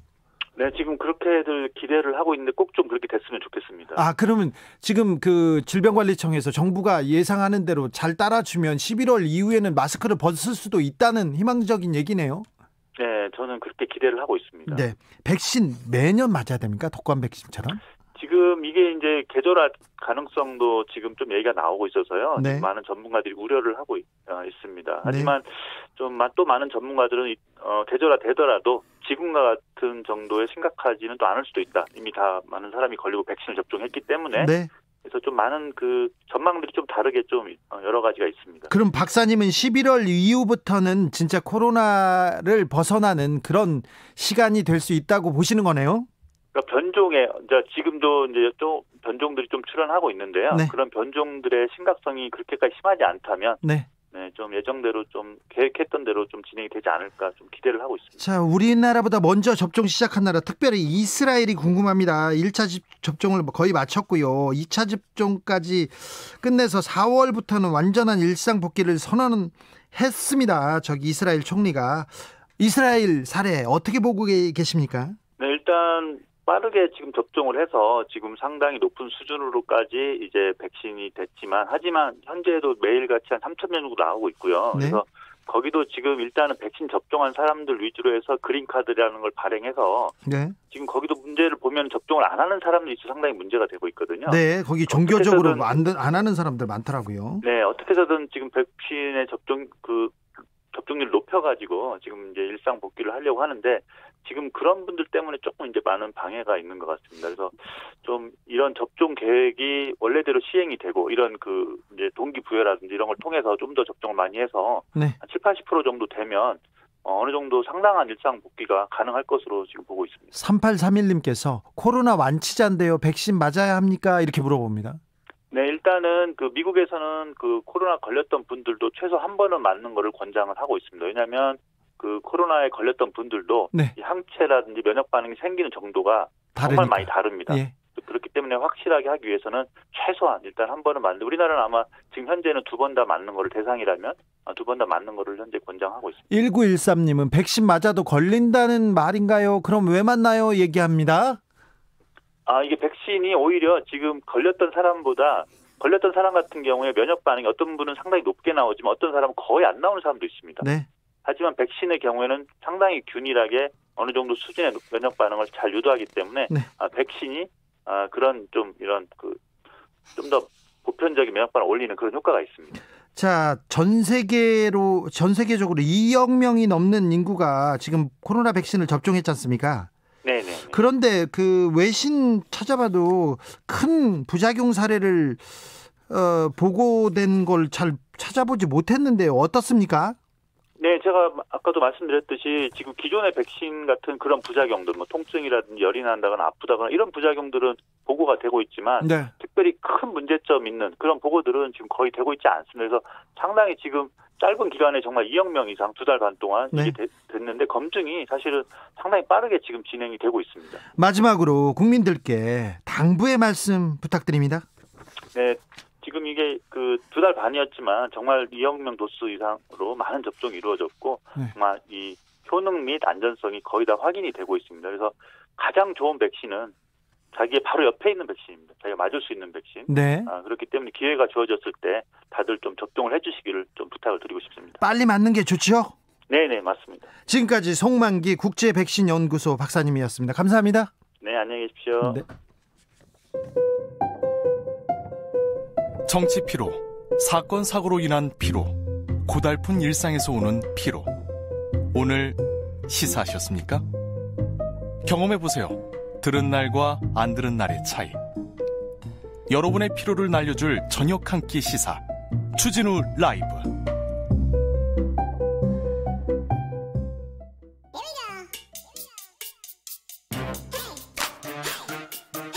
뉴스를 향한 진지한 고민, 기자들의 수다. 라이브 기자실을 찾은 오늘의 기자는 탐구하는 기자입니다. 미디어 오늘의 정철훈 기자, 어서 오세요. 안녕하세요. 네. 9778님께서 어수선한 질문에 똑소리 나는 답변. 네, 뭐 그렇죠. 네, 항상 그렇죠. 제가 좀 어수선합니다. 죄송합니다. 자, 언론계는 항상 어수선해요. 네, 뭐늘 그렇죠. 네, 네, 백신 나온다고, 아이고 백신이 언제 오냐 계속해서 떠들더니 이제 오니까 이거 안전하냐 계속 얘기합니다. 우리 맞는 아스트라제네카는 문제 있는 거 아니냐 계속 얘기합니다. 뭐 충분히 뭐 예상되는 레퍼토리죠. 그렇죠. 네. 예상됐어요. 네. 앞으로는 어떻게 됩니까? 앞으로는요. 네. 이제 뭐 이상 징후가 있는 나타나면 사람을 그렇죠. 찾아내겠죠. 어떻게든. 네, 찾아내죠. 네. 우리 기자들이 또 열심히 찾지 않습니까? 그래서 아무튼 아이야 해도 기사가 나올 겁니다. 네, 찾아낼 건데. 네. 자, 오늘은 어떤 이야기 준비하셨어요? 오늘은 어제 있었던 헌법재판소 결정 하나 가져왔는데요. 네. 어제 이 헌법재판관이 5대4 의견으로 이 형법상 사실적시 명예훼손죄에 대해서 합헌 결정을 내렸습니다. 그러니까 사실을 적시했더라도, 사실을 보도했더라도 이게 명예훼손에 해당된다. 이거 여기에 걸려서 저 많이 고생했거든요. 예, 사실 기자 입장에서 가장 어떻게 보면 무서운 조항일 수 있는데 네. 진행자께서도 많이 당했어요. 네, 많이 당했습니다. 사실을 적시했지만 명예훼손이라고 계속 얘기했습니다. 이거 예. 너무 심하게 보도한 거 아니냐고요. 네. 예, 사실 이 사실적시 명예훼손죄가 있는 나라가 사실 많지 않은데요. 선진국 중에는. 그래서 헌법소원이 있었는데 이제 5대4로 합헌 결정이 나왔습니다. 예, 그렇습니다. 현재 다수 의견을 보면 네. 이 징벌적 손해배상이 인정되는 해외와 달리 우리나라 민사적 구제 방법만으로는 이 형벌 효과를 확보하기 어렵다. 예. 그리고 공공의 이익에 관한 때는 처벌하지 않는다는 이 형법 제310조 위법성 조각 사유가 있기 때문에 네. 해당 이 법이 있더라도, 그러니까 해당 사실적시 명예훼손죄가 있더라도 표현의 자유 제한을 최소화하고 있다. 이게 이제 합헌이다라고 판단한 재판관들의 주장이고요. 예. 반면 사실적시 명예훼손죄가 위헌이다라고 판단한 또 4명의 헌법재판관이 있는데 네. 이들의 주장을 보면 이 진실한 사실을 적시하는 것은 일반적으로 이 법질서에 의해 부정적으로 평가된 행위로 보기 어렵다. 그리고 네. 진실한 사실의 적시로 손상되는 것은 잘못되거나 과장된 사실에 기초한 허명에 불과하다. 이런 의견을 냈습니다. 네. 허명에 불과하다. 네. 네. 사실 기자 입장에서는 이 의견이 조금 더 공감이 가긴 합니다. 네. 근데 이제 다수 의견과 소수 의견, 이 5대4 의견의 공통점이 또 하나 있는데요. 네. 진실한 사실이더라도 개인이 숨기고 싶은 어떤 병력, 네. 성적 지향, 가정사 이런 내밀한 사생활이 있지 않습니까? 네. 이런 부분까지 공개하는 행위에 대해서는 처벌이 필요하다. 처벌이 필요합니다. 이런 부분은 처벌이 필요하다고 저도 동의합니다. 예, 그러니까 어떤 공적인 사안이 아닐 수 있기 때문에 또 그래서 사생활은 좀 존중돼야 됩니다. 예, 그래서 국회에서 이 사실적시 명예훼손죄를 폐지하고 이 공익적 목적이 없이 타인의 사생활의 비밀을 침해하는 사실을 공개한 경우에만 처벌하는 이런 보안 입법이 필요하지 않느냐 이런 지적이 나오는데요. 네. 같은 맥락에서 이제 언론 보도에 대한 징벌적 손해배상제 도입이 지금 논의가 되고 있는데 네. 만약에 도입이 된다면 자연스럽게 사실적시 명예훼손죄 폐지를 함께 논의해야 되지 않나라고 생각합니다. 네, 제가 소송에서 거의 지지 않는데 한 언론사 사장이요. 민영방송이었어요. 저기 서울에 있는 민영방송 사장이 법인카드를 가지고 상품권을 사서 상품권을 깡이라고 하지 않습니까? 돈으로 바꿉니다. 그리고 그 법인카드로 가서 안마시술소를 이렇게 다녔어요.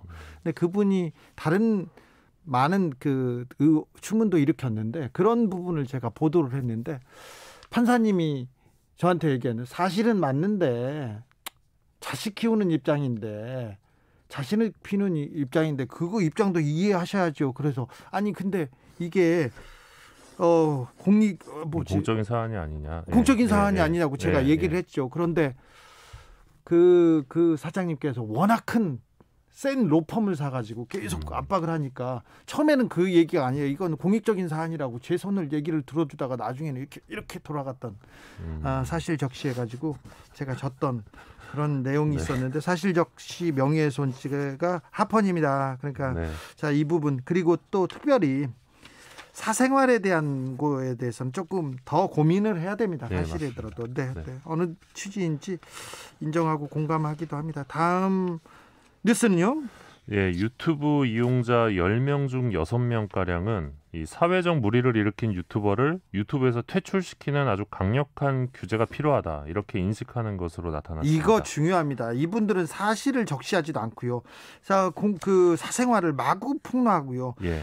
그냥 뭐라고 해야 되나 요새 그냥 뭐라고 해야 되나 사실을 근거하지도 않고 너무 많은 거짓을 떠들고 있고 그걸로 돈을 버는 분들도 많아요. 예, 맞습니다. 그 한국언론진흥재단 미디어 연구센터가 유튜브 이용자 1,000명을 대상으로 한 조사 결과인데요. 예. 유튜브 채널 규제 필요성을 묻는 질문에 응답자의 57.2%가 이 사회적 물의를 일으키거나 운영 기준을 심각하게 위반한 유튜버는 네. 완전히 퇴출시키는 등 지금보다 강력한 규제가 필요하다 이런 입장을 밝혔습니다. 네. 현행 수준, 규제 수준을 유지하는 게 좋다는 입장은 19.5%였고요. 유튜버들의 조금 약간 선을 넘는 행위, 돈 없는 행위들이 너무 많기 때문에 여기에 대해서는 공감하는 것 같습니다. 그런 것 같습니다. 그리고 이제 사회적 물의를 일으킨 유명인들이 이 유튜버로 활동하는 것에 대해서도 이 유튜버 활동이 적절치 않다는 입장이 45.8%, 그리고 유튜버로 활동할 수 없게 아예 규제해야 된다 이런 강경한 입장이 27.6%로 이 부정 여론이 73.4%에 이르는 것으로 나타났습니다. 네. 아시겠지만 이 공론장에서 퇴출된 사람들이 유튜브에서 채널을 하나 파서 네. 혐오나 분노를 조장하고 또 아까 말씀하신 그런 가짜 뉴스 같은 걸 퍼뜨리면서 수익을 올리는 현상들이 있거든요. 예. 이게 사회적 문제라고 많이 인식하고 있는 결과가 아닌가 싶고요. 그렇습니다. 네, 전혀 문제될 것 없다. 이런 사람들이 활동하는 게 전혀 문제가 안 된다는 입장은 8.9%에 네. 그쳤습니다. 스티브 유 씨 있지 않습니까? 유승준 씨가 예. 그 큰 화제를 일으켰지 않습니까? 유튜브에서. 그 이후에 굉장히 많은 그 후원금이 쏟아졌다고 합니다. 그리고 뭐 만화가로 친일과 관련돼서 뭐 무리를 일으켰던 웹툰 작가도 그렇고요. 네. 뭐 여러 논란이 되거나 큰 파장을 일으켰던 사람들은 일단 관심이 갖고 많은 사람들이 찾아가니까 또 수익도 느는 이런 좀 굉장히 좀 나쁜 구조의 순환이 계속되고 있어요. 예, 그러니까 아시겠지만 유튜브라는 생태계는 이 관심을 받으면 돈이 되는 곳이잖아요. 네. 그러다 보니까 어떤 수단과 방법을 가리지 않고서라도 그냥 관심만 받으면 된다. 그런 식으로 어떤 거짓말을 너무 많이 해요. 네, 그러니까요. 네, 좀 혼내주세요. 제가요? 네. 자, 네, 그 유튜버가 갖춰야 될 매우 중요한 자질도 물어봤는데 네. 내용에 대한 사실 검증이라는 응답이 제일 높았고요. 예. 가장 심각한 유튜버의 문제가 뭐냐? 가짜뉴스 전파라는 응답이 제일 높았습니다. 커요. 가짜뉴스 만듭니다. 네, 그리고 정치인의 유튜버 겸업에 대해서는 63.2%가 이제 부정적으로 평가했고요. 굉장히 부정적이네요. 예, 반면 이제 언론인의 유튜버 겸업에 대해서는 긍정적 평가가 55.8%로 절반을 넘었습니다. 이거 굉장히 좀 정치인의 유튜버 겸업에 대해서는 부정적이고 언론인은 긍정적이네요. 네, 긍정이 조금 넘는 셈인데 의미가 있네요. 예. 예, 그리고 이 교육부에 따르면 이 초등학생 희망 직업의 3순위가 유튜버라고 합니다. 지금. 세 번째가요. 대통령이나 장군 아니고 아닙니다. 첫 번째는 1위는 뭐예요? 1위는 운동선수고요. 네. 2위는 교사고 3위가 유튜버입니다. 2위가 교사, 3위가 유튜버예요. 네, 그래서 이 희망 직업 상위권에 유튜버가 오르는 것을 두고 응답자의 71.7%가 우려스럽다 이렇게 답했습니다. 좀 우려스러워요. 네. 저도 제 아이들이 유튜버가 되고 싶다고 하면 어떻게 얘기를 해야 될까 좀 고민인데요. 큰일이 아니라 뭐라고 합니까? 아직은 그런 얘기 안 하나요? 예, 아직은 아닌데요. 유튜브를 너무 많이 봐요. 네, 많이 보죠. 유튜브를 통해서 세상을 보고 있어요. 그러니까 좀 걱정이 되기도 합니다. 네, 맞습니다. 이번에 응답한 응답자의 일주일간 유튜브 이용 평균 시간은 이제 583분, 약 9시간 43분이고요. 일주일에 9시간 43분을 본다고요? 많이도 보네요. 네, 그리고 평균 6.5개의 유튜브 채널을 구독하는 것으로 나타났습니다. 이 중에 몇 개 구독하세요? 저는 한 10개 정도. 그래요? 네. 저는 유튜브 잘 안 봅니다.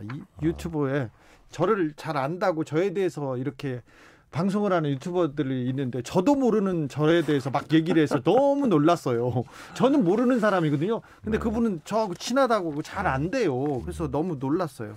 네, 유튜브 채널 주기자도 구독하고 있습니다. 네, 알겠어요. 네. 이선호님께서 우리 동네에 멀쩡한 형님이 있는데요. 유튜브 보고요. 판단력 잃었어요. 얘기합니다. 참. 자, 이번 조사는 어디에서 이렇게 조사를 했나요? 설문조사 얘기는 해야 되는데 설문조사 업체는 마크로밀 엠브레인 패널을 이용해서 유튜브 이용자 20대에서 60대 대상으로 1000명을 대상으로 했답니다. 지난 3일부터 9일까지 여론조사를 했다고 합니다. 요거 얘기해야 돼요. 안 그러면 혼나요. PD님한테 혼납니다. 자, 다음 기사로 갈까요? 예, 지난주에도 소개해드렸던 이슈인데요. 네. 이 오래된 언론개혁 이슈죠. 이 신문 유료부수 현실화. 예. 지금 조금씩 변화가 있습니다. 변화가 있어요. 그런데 사실 ABC 공정하지 않다, 문제가 있다. 사실 이런 기사 20년 전부터 나왔거든요. 그런데 요새는 정철훈 기자가 보도 계속하면서 좀 국회에서도 움직임이 보입니다. 예, 일단 그 문체부에서 지금 부수 조작 의혹을 조사 중인데 이게 조사하고 있어요? 최초고요. 예. 네, 최초로 조사하고 사상 있는 최초로. 거고. 네.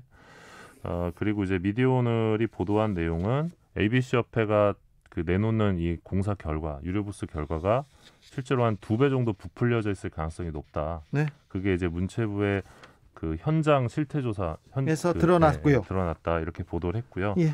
그래서 지금 그 민주당 의원들을 중심으로 이게 좀 되게 구체적이고 사실 확인이 필요한 내용이다. 그리고 이게 어떻게 보면 국민들의 세금하고도 관련돼 있어요. 왜 그러냐면 ABC에서 신문들한테 굉장히 신문들이 많이 이렇게 발행한다. 그래서 광고료를 더 책정해주고 광고를 더 많이 주지 않습니까? 네, 맞습니다. 김승원 더불어민주당 의원 주장인데요. 이 ABC 협회 지표에 따라 광고 단가나 신문 우송료 지원금이 선정되는데 그렇죠. 이걸 속여서 다른 언론사보다 광고 단가를 비싸게 받거나 지원금을 더 수령했으면 이건 사기다. 이렇게 주장을 했고요. 네. 그래서 지금 한국언론진흥재단이 내놓은 광고 단가 자료를 보면 이 A군과 B군으로 나뉩니다. 이 광고 단가가. 네. 근데 A군에 포함되는 곳이 조중동 3곳밖에 없어요. 3곳만요. 예. 근데 A군하고 B군하고 광고 단가가 꽤 차이가 납니다. 그렇죠. 이게 문제예요. 조선일보에서 지난해 정부 광고 수입 얼마나 올렸습니까? 조선일보 76억, 동아일보 95억, 중앙일보 83억 원 가량인데요. 네. 근데 이번에 나온 문체부 신문지구 현장 조사 결과를 인용할 경우에는 조중동 모두 A군이 아닙니다. 그러면 과하게 우리가 광고료를 준 거잖아요, 국민 세금을. 그렇죠. 예. 그래서 이거를 다 토해내야 된다라고 지금 이제 그렇죠. 국회에서 얘기가 나오고 있고요. 그러니까 중요해요. 이거 공정거래법 위반이에요. 저는 공정위가 왜 이런 일에 안 나서는지 속상해요, 답답해요. 네, 맞습니다. 이 공정위 신문고시를 보면 이 신문 발행업자가 독자에게 배포되지 않고 이게 그 공장으로 직행하는 그런 신문 부수도 그렇게 많아요. 예, 독자에게 배포되는 신문 부수인 것처럼 이제 속여서 이 광고 게재를 의뢰하도록 유인하는 경우 공정거래법 위반이다 이렇게 명시하고 있는데 이 같은 행위는 2년 이하 징역 또는 1억 5천만 원 이하 벌금, 매출의 2% 이내 과징금이 가능하다고 합니다. 그런데 지금껏 벌금을 한 번도 물린 적이 없습니다. 예, 그 전문가들의 의견에 따르면 2020년부터 최근까지 20여 곳의 신문지구를 인터한 교수분이 있는데요. 이분의 주장에 따르면 이 조중동의 잔지, 그러니까 발송은 됐지만 비닐도 뜯지 않고 그대로 버리는 부수인데요. 이 잔지 비율이 아주 높게 보수적으로 쳐줘도 36%다. 약 100만 부 규모거든요, 이게. 그러니까 100만 부는 그냥 바로 세상을 보지 않고 그냥 신문으로 만들었다 그냥 버리는 거지 않습니까? 그렇죠. 이게 종이 낭비, 잉크 낭비 얼마나 낭비예요. 이거를 아주 좋게 봐줬을 때 36%라는 얘기고요. 더 높아질 수 있다는 얘기도 있고요. 그리고 만약 구독료를 15,000원 100% 구독료를 받는 곳만 유료부수를 판단한다면 유가율이 30%대로 떨어지는 일간지도 있다. 이런 얘기도 있습니다. 아니요. 신문사에서 자기 돈 내고 종이 쓰고 잉크 써서 신문 만들어서 버린다고 할 때 그건 그 신문사에서 하는 게 무슨 상관이야. 그렇게 생각할 게 아닙니다. 광고료를 국민들의 돈으로 주고 있고요. 맞습니다. 기업체의 돈으로 주고 있어요. 그리고 이 부수라는 게 결국 일종의 상징 자본으로 또 기능을 하고 언론사의 영향력을 상징하지 않습니까? 그래서 여론을 좀 왜곡하는 측면도 있고요. 아까 이제 유가율이 30%인 일간지도 있을 수 있다고 했는데 작년 ABC협회 조사에 따르면 이 조선일보의 유가율이 96%가 나옵니다. 그리고 한겨레는 95%가 나왔거든요. 30%일 가능성이 높다고 하는데 본인들은 90 몇 %네요. 그래서 이게 사실 보수 신문만의 문제가 아니고요. 웃기다.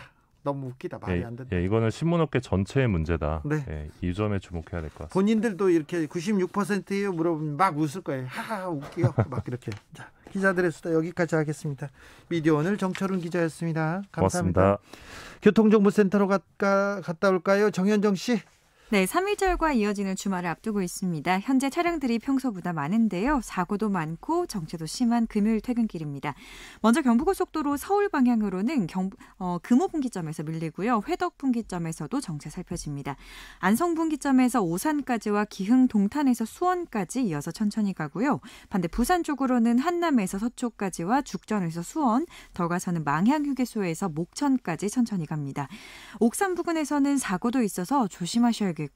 서울 양양고속도로는 서울 쪽입니다. 서종에서 화도까지와 덕소 3패에서 막힙니다. 서해안고속도로는 서울 쪽에 서평택 분기점 용담터널까지 30km 구간 정체고요. 더 가서는 일직분기점에서 금천까지 천천히 갑니다. 반대 목포 방향은 서평택 부근 갓길에서 승용차가 고장나 있습니다. 현재 서해대교부터 정체입니다. 영동고속도로 강릉 쪽은 반월터널 부근 갓길에서 소형 화물차 관련 사고가 나서 처리하고 있으니까요. 안전하게 지나시기 바랍니다. KBS 교통정보센터에서 정현정이었습니다.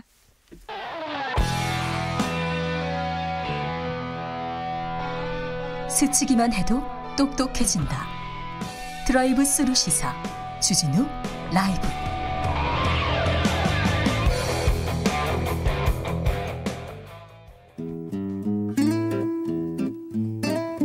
현실에 불이 꺼지고 영화에 막이 오릅니다. 영화보다 더 영화 같은 현실. 오늘의 시사 시작합니다. 라이너의 시사회. 영화 전문 유튜버 라이너 어서 오세요. 네, 안녕하세요. 요새는 어떤 영화 재밌게 보셨어요? 최근 개봉한 영화 중에서 네. 이제 고백이라는 영화가 하나 있고요. 네. 아동학대를 다룬 영화입니다. 네. 그 영화랑 이제 워위드 그랜파 뭐 이런 작품들 신작은 그런 걸 봤습니다. 총 많이 쏩니까? 총 많이 쏘는 영화는 네. 그 최근에 본 것 중에는 이 땡플릭스 영화인데요. 익스트랙션이라고 네. 크리스 햄스워스 나오는 네. 영화가 있는데 최근 영화 아니잖아요. 그거 작년 영화죠. 네. 나오자마자 총 많이 쏜다고 해서 저는 봤습니다. 이미 보셨군요. 네. 네. 총 많이 쏘는 영화가 좋아요. 저는. 알겠습니다. 왜 그런지 모르겠어요. 네. 발견하면 꼭 말씀드리겠습니다. 네, 알겠습니다. 네. 오늘은 어떤 작품이죠? 오늘은요. 네. 사실 최근 학교 폭력, 학폭 문제가 되게 심각합니다. 네, 심각한 문제로 받아들여지고 있고요. 네. 연예인들 학폭 논란 일어나면서 네. 연예인 활동이 어려워지는 식으로 논란이 점차 심해지고 있는 것 같은데요. 네, 체육계도 그렇고요. 예, 이게 어떤 현명한 방법을 생각할 수 있을까 하는 생각이 듭니다. 그리고 또 영화를 보면은 이제 미국 같은 경우는 미국 영화에서는 아예 경찰이 학교에 상주하고 있고요. 그렇죠. 네. 또 일본 같은 경우는 이지메 문화가 있어서 예. 그 문화로 만든 영화들도 상당히 많습니다. 네. 오늘 학교 폭력 다른 작품들 중에서 작품들 많아. 네, 많죠. 그 네. 중에서도 수작이라고 할 수 있는 영화인데요. 윤성현 감독의 파수꾼이라는 영화입니다. 파수꾼 진짜 학교 폭력 다른 작품 많은데 특별히 파수꾼을 고르셨어요? 네, 사실 많은 영화들이 있죠. 뭐 우아한 거짓말이라든지 여중생 A, 폭력 서클 이런 작품. 네. 혹은 이제 박하영 같은 작품은 가출 청소년들의 현실을 그려낸 작품이기도 한데요. 예. 근데 이 작품을 선택한 이유는 사실 이 학교 폭력 문제가 굉장히 잔인하고 네. 또 무서운 경우들도 있어요. 네. 그런 영화들도 있고요. 네. 무섭더라고요. 네. 옛날에 비해서 최근에는 더 무서운 것 같아요. 네. 저 기자 시절에 사회부 기자 시절에 학교 아이들의 폭력 그리고 일진 이런 문화는 굉장히 저한테도 충격적이어가지고요. 그 여중생 일진에 대해서 제가 기사를 한번 쓴 적이 있었는데 너무 놀랐어요. 그래서 뭐라고 해야 되나 너무 아이들인데 아직 애들이 너무 잔인하게 괴롭혀서 너무 충격받았던 적이 있었습니다. 네, 저도 보면서 정말 아이들이기 때문에 더 잔인한 거 아닌가 이런 생각도 듭니다. 네. 이런 학교 폭력을 선명하게 다룬 작품들이 근데 그렇게 원인까지 얘기하는 수작들은 많지 않거든요. 예. 근데 이 파수꾼이라는 작품은 이제 친구 관계의 갈등과 예. 그 친구 관계의 갈등이 어떤 식으로 폭력으로 얼룩지는지 네. 이런 부분을 잘 드러낸 작품이라고 할 수 있겠습니다. 네. 독립영화의 전설로 불리고요. 아, 그래요? 이재훈과 박정민이라는 두 배우를 배출한 진짜 이 걸출한 배우들이 여기 출신이에요? 네, 파수꾼 출신이고요. 예. 이초희 같은 배우는 이제 다른 작품이 있는데 네. 이 작품을 데뷔작으로 하고 싶다. 이렇게 얘기할 정도였습니다. 독립영화의 전설이다. 자, 파수꾼으로 들어가 볼까요? 네, 파수꾼의 이야기는요. 이 주인공 이재훈 씨가 연기한 주인공은 기태인데요. 네. 영화 초반부터 기태가 자살했다는 이야기로 시작을 합니다. 아이고. 그래서 기태 아버지가 이제 아들 장례를 다 치렀는데 이제 아들이 왜 이렇게 됐는지가 알고 싶은 거죠. 네. 그래서 가까웠던 친구들을 찾아다니면서 네. 기태랑 무슨 일 있었니? 요거를 물어보면서 이야기가 시작됩니다. 네. 그래서 처음에 선생님이랑도 대화를 했지만 그렇게 큰 건 얻을 수 없었고요. 네. 그러다가 이제 박정민이 연기한 희준이. 네, 희준이를 찾아가면서 이야기가 시작되죠. 네. 이 희준이는 백희준이라서 별명이 백희예요. 네. 백희라고 부르는데 기태랑 희준이 그리고 동윤이 이렇게 세 명이 단짝 친구였습니다. 네. 근데 기태는 학교에서 흔히 말하는 짱이죠. 기태가? 네, 기태가 이제 부하들도 있고 네. 이제 일진 짱 정도 되는 친구인데 네. 근데 희준이랑 이제 사이가 안 좋아지는데요. 네. 그 이유가 뭐냐면 여자친구 때문이었습니다. 네, 삼각관계 나오네. 아, 그렇죠. 이 희준이가 그 보경이라는 여자애를 좋아했는데 그 보경이는 기태를 좋아한 거죠. 예. 그래서 이제 신경을 쓰니까 아마 기태는 나중에 밝혀지는 거지만 보경이의 고백을 거절한 것 같아요. 네. 희준이를 생각해서. 네. 근데 희준이는 의심을 한 거죠. 여기서부터 둘이 조금씩 멀어지기 시작하는데 일단 뭐 갈등의 구조가 재밌습니다. 네, 근데 결정적인 거는 이제 기태의 집안 문제 때문에 더 심해집니다. 네. 기태는 어머니가 안 계시거든요. 네. 그래서 친구들이랑 얘기할 때 집 얘기가 나오면 말을 돌려요. 예. 그랬는데 그걸 가지고 희준이가 왜 기태는 집 얘기만 나오면 말을 돌려? 이런 식으로 나오니까 예. 기태가 자존심에 상처를 입어서 네. 이제 우리 집에 엄마가 안 계시다 이런 얘기를 하고 네. 둘이 조금 더 서먹해지는 거죠. 네. 이때부터 기태가 희준이한테 조금씩 손을 대기 시작합니다. 그래요? 그러니까 이게 장난일 거예요. 네. 아마도 네. 이제 뭐 많이 컸네 백희 뭐 이런 식으로 네. 얘기를 하는 거죠. 그리고 자꾸 이제 머리에 손을 대려고 합니다. 예. 손으로 이렇게 뒷덜미를 이렇게 잡으려고 뒤통수를 잡으려고 하는. 네. 근데 그게 이제 남자애들 사이에서는 이제 권력 관계를 보여주는 거죠. 네. 내가 너보다 우위를 점하고 있다라는. 그렇죠. 뒤통수를 이렇게 스치기만 그런 거는 안 되죠. 안 예, 되죠. 그러니까 이런 걸로 많이 싸웁니다. 예. 근데 이제 기태는 짱이니까. 네. 백희는 이게 농담으로 들리지 않는 거죠. 많이 컸다 이런 게 네. 백희는 농담으로 들을 수가 없어서 네. 결국은 기태가 희준이를 때리게 됩니다. 예. 때리고 이제 기태가 희준이를 때리기 시작하니까 기태의 부하들도 희준이를 때리기 시작하죠. 예. 학교 생활이 지옥이 되는 겁니다. 아, 벌써부터 괴롭습니다. 그래서 이제 희준이는 여기서 더 할 수 있는 방법이 없었어요. 예. 그래서 전학을 선택을 하고요. 예. 기태는 자기가 때린 게 미안해서 네. 가서 사과를 합니다. 아, 사과를 해요? 근데 희준이는 이미 당할 만큼 당했잖아요. 네. 그러니까 뭐 내가 그동안 뭐 미안했다 이러니까 나한테 선택권이 있었냐. 예. 왜 나의 용서를 바라느냐. 이런 네. 식으로 되물어요. 예. 이 사실을 알고 보면 사실 기태라는 친구는 이렇게 폭력을 휘두르게 되는 이유가 사실은 타인의 고통을 잘 알지 못합니다. 자기가 상대를 때려도 상대가 얼마나 아프고 자존심 상할지를 잘 모르는 거예요. 네네. 그리고 사람을 대하는 게 서툴러서 내가 사과를 했는데 상대가 받아주지 않으면 화가 나요. 화가 나서 또 희준이를 때립니다. 뭐 그래도 정당화될 수는 없지만 네. 서투르다고는 할 수는. 네네. 그러니까 그러다 보니까 애가 폭력적으로 점차 변하는 점점 거죠. 더. 네, 점점 폭력적으로 변하고 친구들을 많이 때리게 돼요. 네. 그래서 유일한 친구라고 할 수 있는 중학 시절부터 친구였던 동윤이가 와서 말리는데 네. 이 기태라는 친구는 그런 폭력 이외에도 애정 결핍이 심해서요. 네. 동윤이가 자기랑 멀어질 것 같으니까 동윤이 여자친구 세정이에 대한 안 좋은 말을 합니다. 험담을 하고 여자친구랑 헤어지라는 식이죠. 또 동윤이하고 싸우겠네. 네, 결국은 제일 친하다고 할 수 있는 동윤이까지 싸움을 벌입니다. 근데 기태가 동윤이만큼은 차마 때릴 수가 없었는지 동윤이가 덤볐을 때 기태가 얻어맞거든요. 근데 기태가 맞기 시작하니까 그 밑에 있는 부하들 있잖아요. 치고 올라와. 걔네들이 아니에요. 동윤이를 단체로 달려들어서 때렸습니다. 기태가 맞았다고. 아, 네네. 그러겠죠. 그래서 기태가 그만하라고 하니까 이제 밑에 애들이 그러는 거죠. 네가 맞길래 도와줬는데 왜 이런 식으로 나오느냐. 이런 식으로 기태의 세계가 조금씩 흔들립니다. 그리고 결국 동윤이마저 떠나버리니까 기태는 더는 자기 편이 없다고 생각하고 자살을 선택한 거예요. 좀 괴롭다. 이야기가 굉장히 괴롭죠. 그런 이야기고요. 아이들이 혹시 그 학교 폭력에 노출되어 있는 아이들이 얼마나 아플까 그런 생각을 해보면 굉장히 좀 고통스럽습니다. 그렇죠. 자, 이 영화가 던져주는 교훈은 무엇인가요? 사실은 이 기태가 악인이죠. 폭력을 휘두르고요. 하지만 이 기태는 사실은 보상 심리가 가득한 애정결핍의 소년입니다.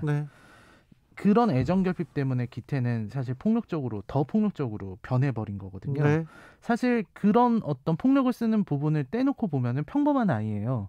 야구 선수가 되고 싶었다라고 실없이 농담을 하고 친구들하고도 어떻게든 원만히 풀어보려고 하는 친구인데 여차하면 손이 나가는 그런 친구인 거죠. 이런 어떤 학교 폭력의 문제가 이 영화에서는 사실 학생들만의 문제는 아니라고 말하고 있는 것 같습니다. 그만큼 아버지가 가정에 소홀했고 기태가 이렇게 되도록 방치한 면도 있었다. 즉 가정과 사회의 문제이면서 또 교육 시스템, 교육 환경의 문제이기도 하다. 이런 말을 하는 영화라고 생각을 합니다. 그래서 학교 폭력을 이겨내기 위해서는 사실 이 어른들이 하는 악행을 학생들은 그대로 다 따라하는 경향을 보이거든요.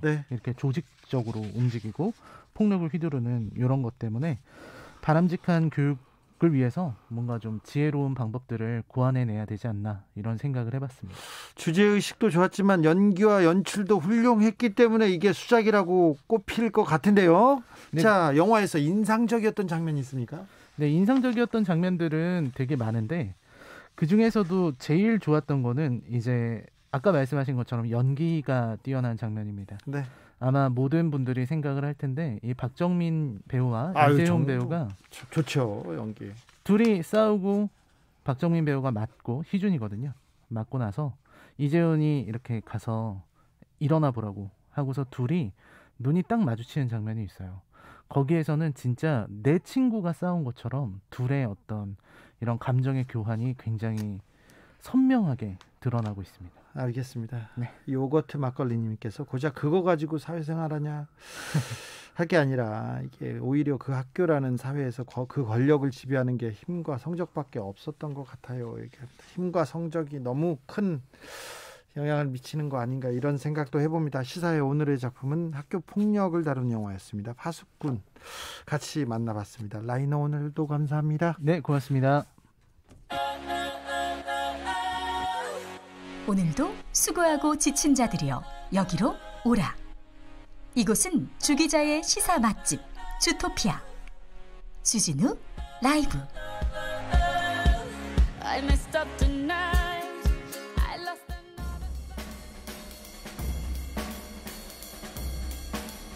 느낌 가는 대로 그냥 고른 뉴스 여의도 주필.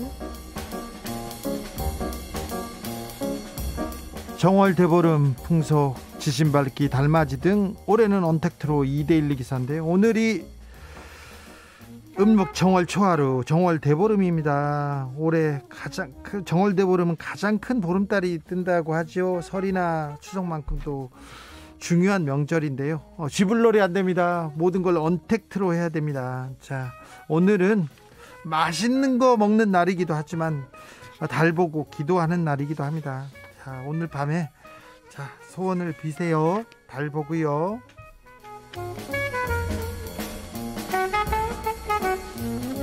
시민들이 모은 예쁜 쓰레기 370kg, 화장품 기업의 무거운 경고장. 경향신문 기사입니다.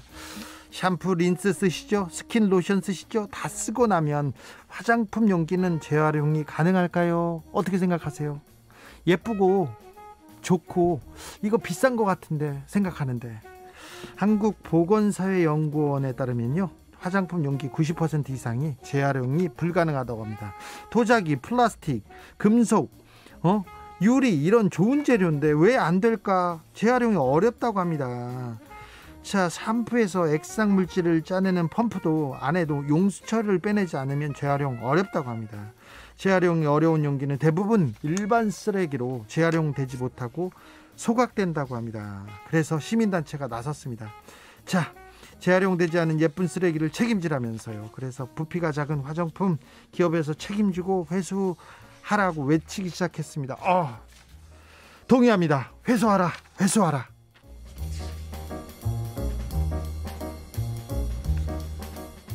양서류를 보는 마지막 세대가 될 수도, 번식지 보전이 시급하다. 오마이뉴스 기사입니다. 양서류는 기후 변화를 가늠할 수 있는 지표종이랍니다. 가장 대표적인 동물인데요. 두꺼비, 산개구리, 도롱뇽 같은 양서류가 급격히 사라지고 있답니다. 김현태 서산고등학교 선생님이신데 2006년부터 양서류를 조사하고 있습니다.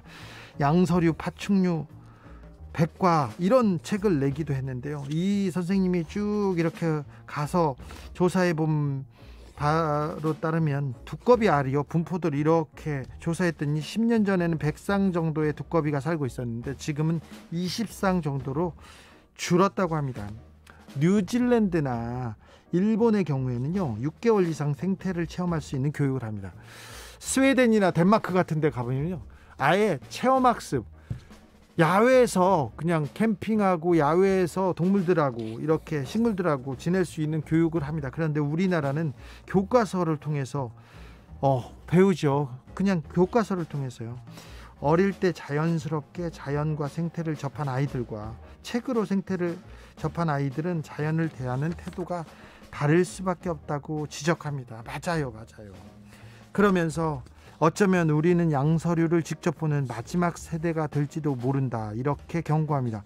아주 무섭게 느껴집니다. 우리가 마지막 세대가 될 수도 있다고요? 네. 서울 초중학생 82명이 신학기를 농촌 유학을 떠난다고 합니다. 매일 등교 가능하다고 하는데 뉴스원 기사입니다.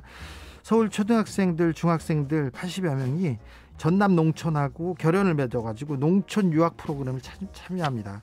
농촌 유학은요, 학생이 농가 가족하고 생활할 수 있는 홈스테이형도 있고요, 가족이 함께 이주하는 가족 체류형도 있습니다. 활동가가 관리하는 시설에 머무는 그런 지역센터형도 있고요. 전교소행 60명 이하인 소규모 학교에서는 현행 사회적 거리두기 기준으로 매일 등교할 수가 있다고 합니다. 그러니까 매일 학교에 가서 매일 자연에서 마음껏 뛰어놀 수 있다는 장점이 있습니다.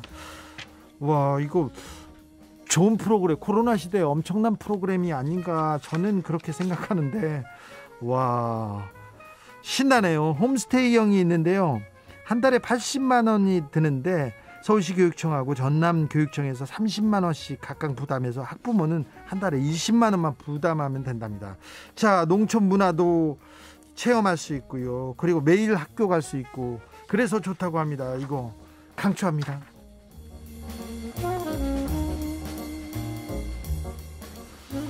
영국, 이스라엘의 교훈, 백신 접종 뒤 확진자 더 늘었다. 아시아경제 기사입니다. 이게 무슨 말이냐고요? 자, 코로나 백신 첫 접종국은 영국입니다. 12월 8일에 시작했습니다, 작년에. 그리고 이스라엘에서는 지금 접종을 가장 많이 했다고 하죠.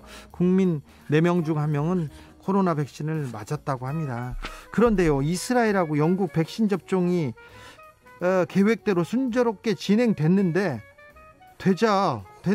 그때 오히려 확진자는 늘었다고 합니다. 자, 백신 접종 후에 항체가 형성되는 데는 2주가량 걸리거든요. 그 전에는 소용이 없어요.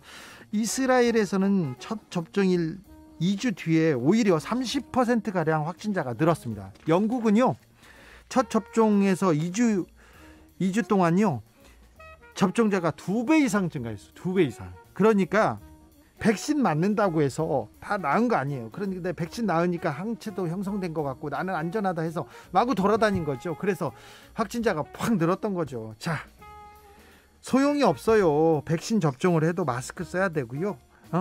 방역 수칙 잘 지켜야 됩니다. 느슨해지면요 바로 늡니다. 바로. 알겠죠? 이스라엘도 그랬습니다. 영국도. 여기서 우리는 배워야 됩니다. 법원이 보수단체 3.1절 집회금지 방침을 유지하라는 결정을 내렸습니다. 그러니까 보수단체 등이 방역 지침에 따른 3.1절 연휴 집회 금지 처분에 반발해서 법원에 처분의 효력을 정지해달라고 신청했습니다. 그런데 받아들여지지 않았습니다. 코로나 시대입니다. 3.1절 집회금지, 집회금지 방침이 유지된다는 거 한 번 더 말씀드립니다. 3.1절에 만세운동 부르는 게 아니라 마음속으로, 지금은 코로나 시대지 않습니까? 언택트로, 비대면으로 가야 됩니다. 자, 레니 크라비치의 It Ain't Over Till It's Over 들으면서 금요일 주진우 라이브 여기서 마치겠습니다. 저는 내일 오후 5시 5분에 주진우 라이브 스페셜로 돌아오겠습니다. 지금까지 주진우였습니다. 좋은 주말 되세요.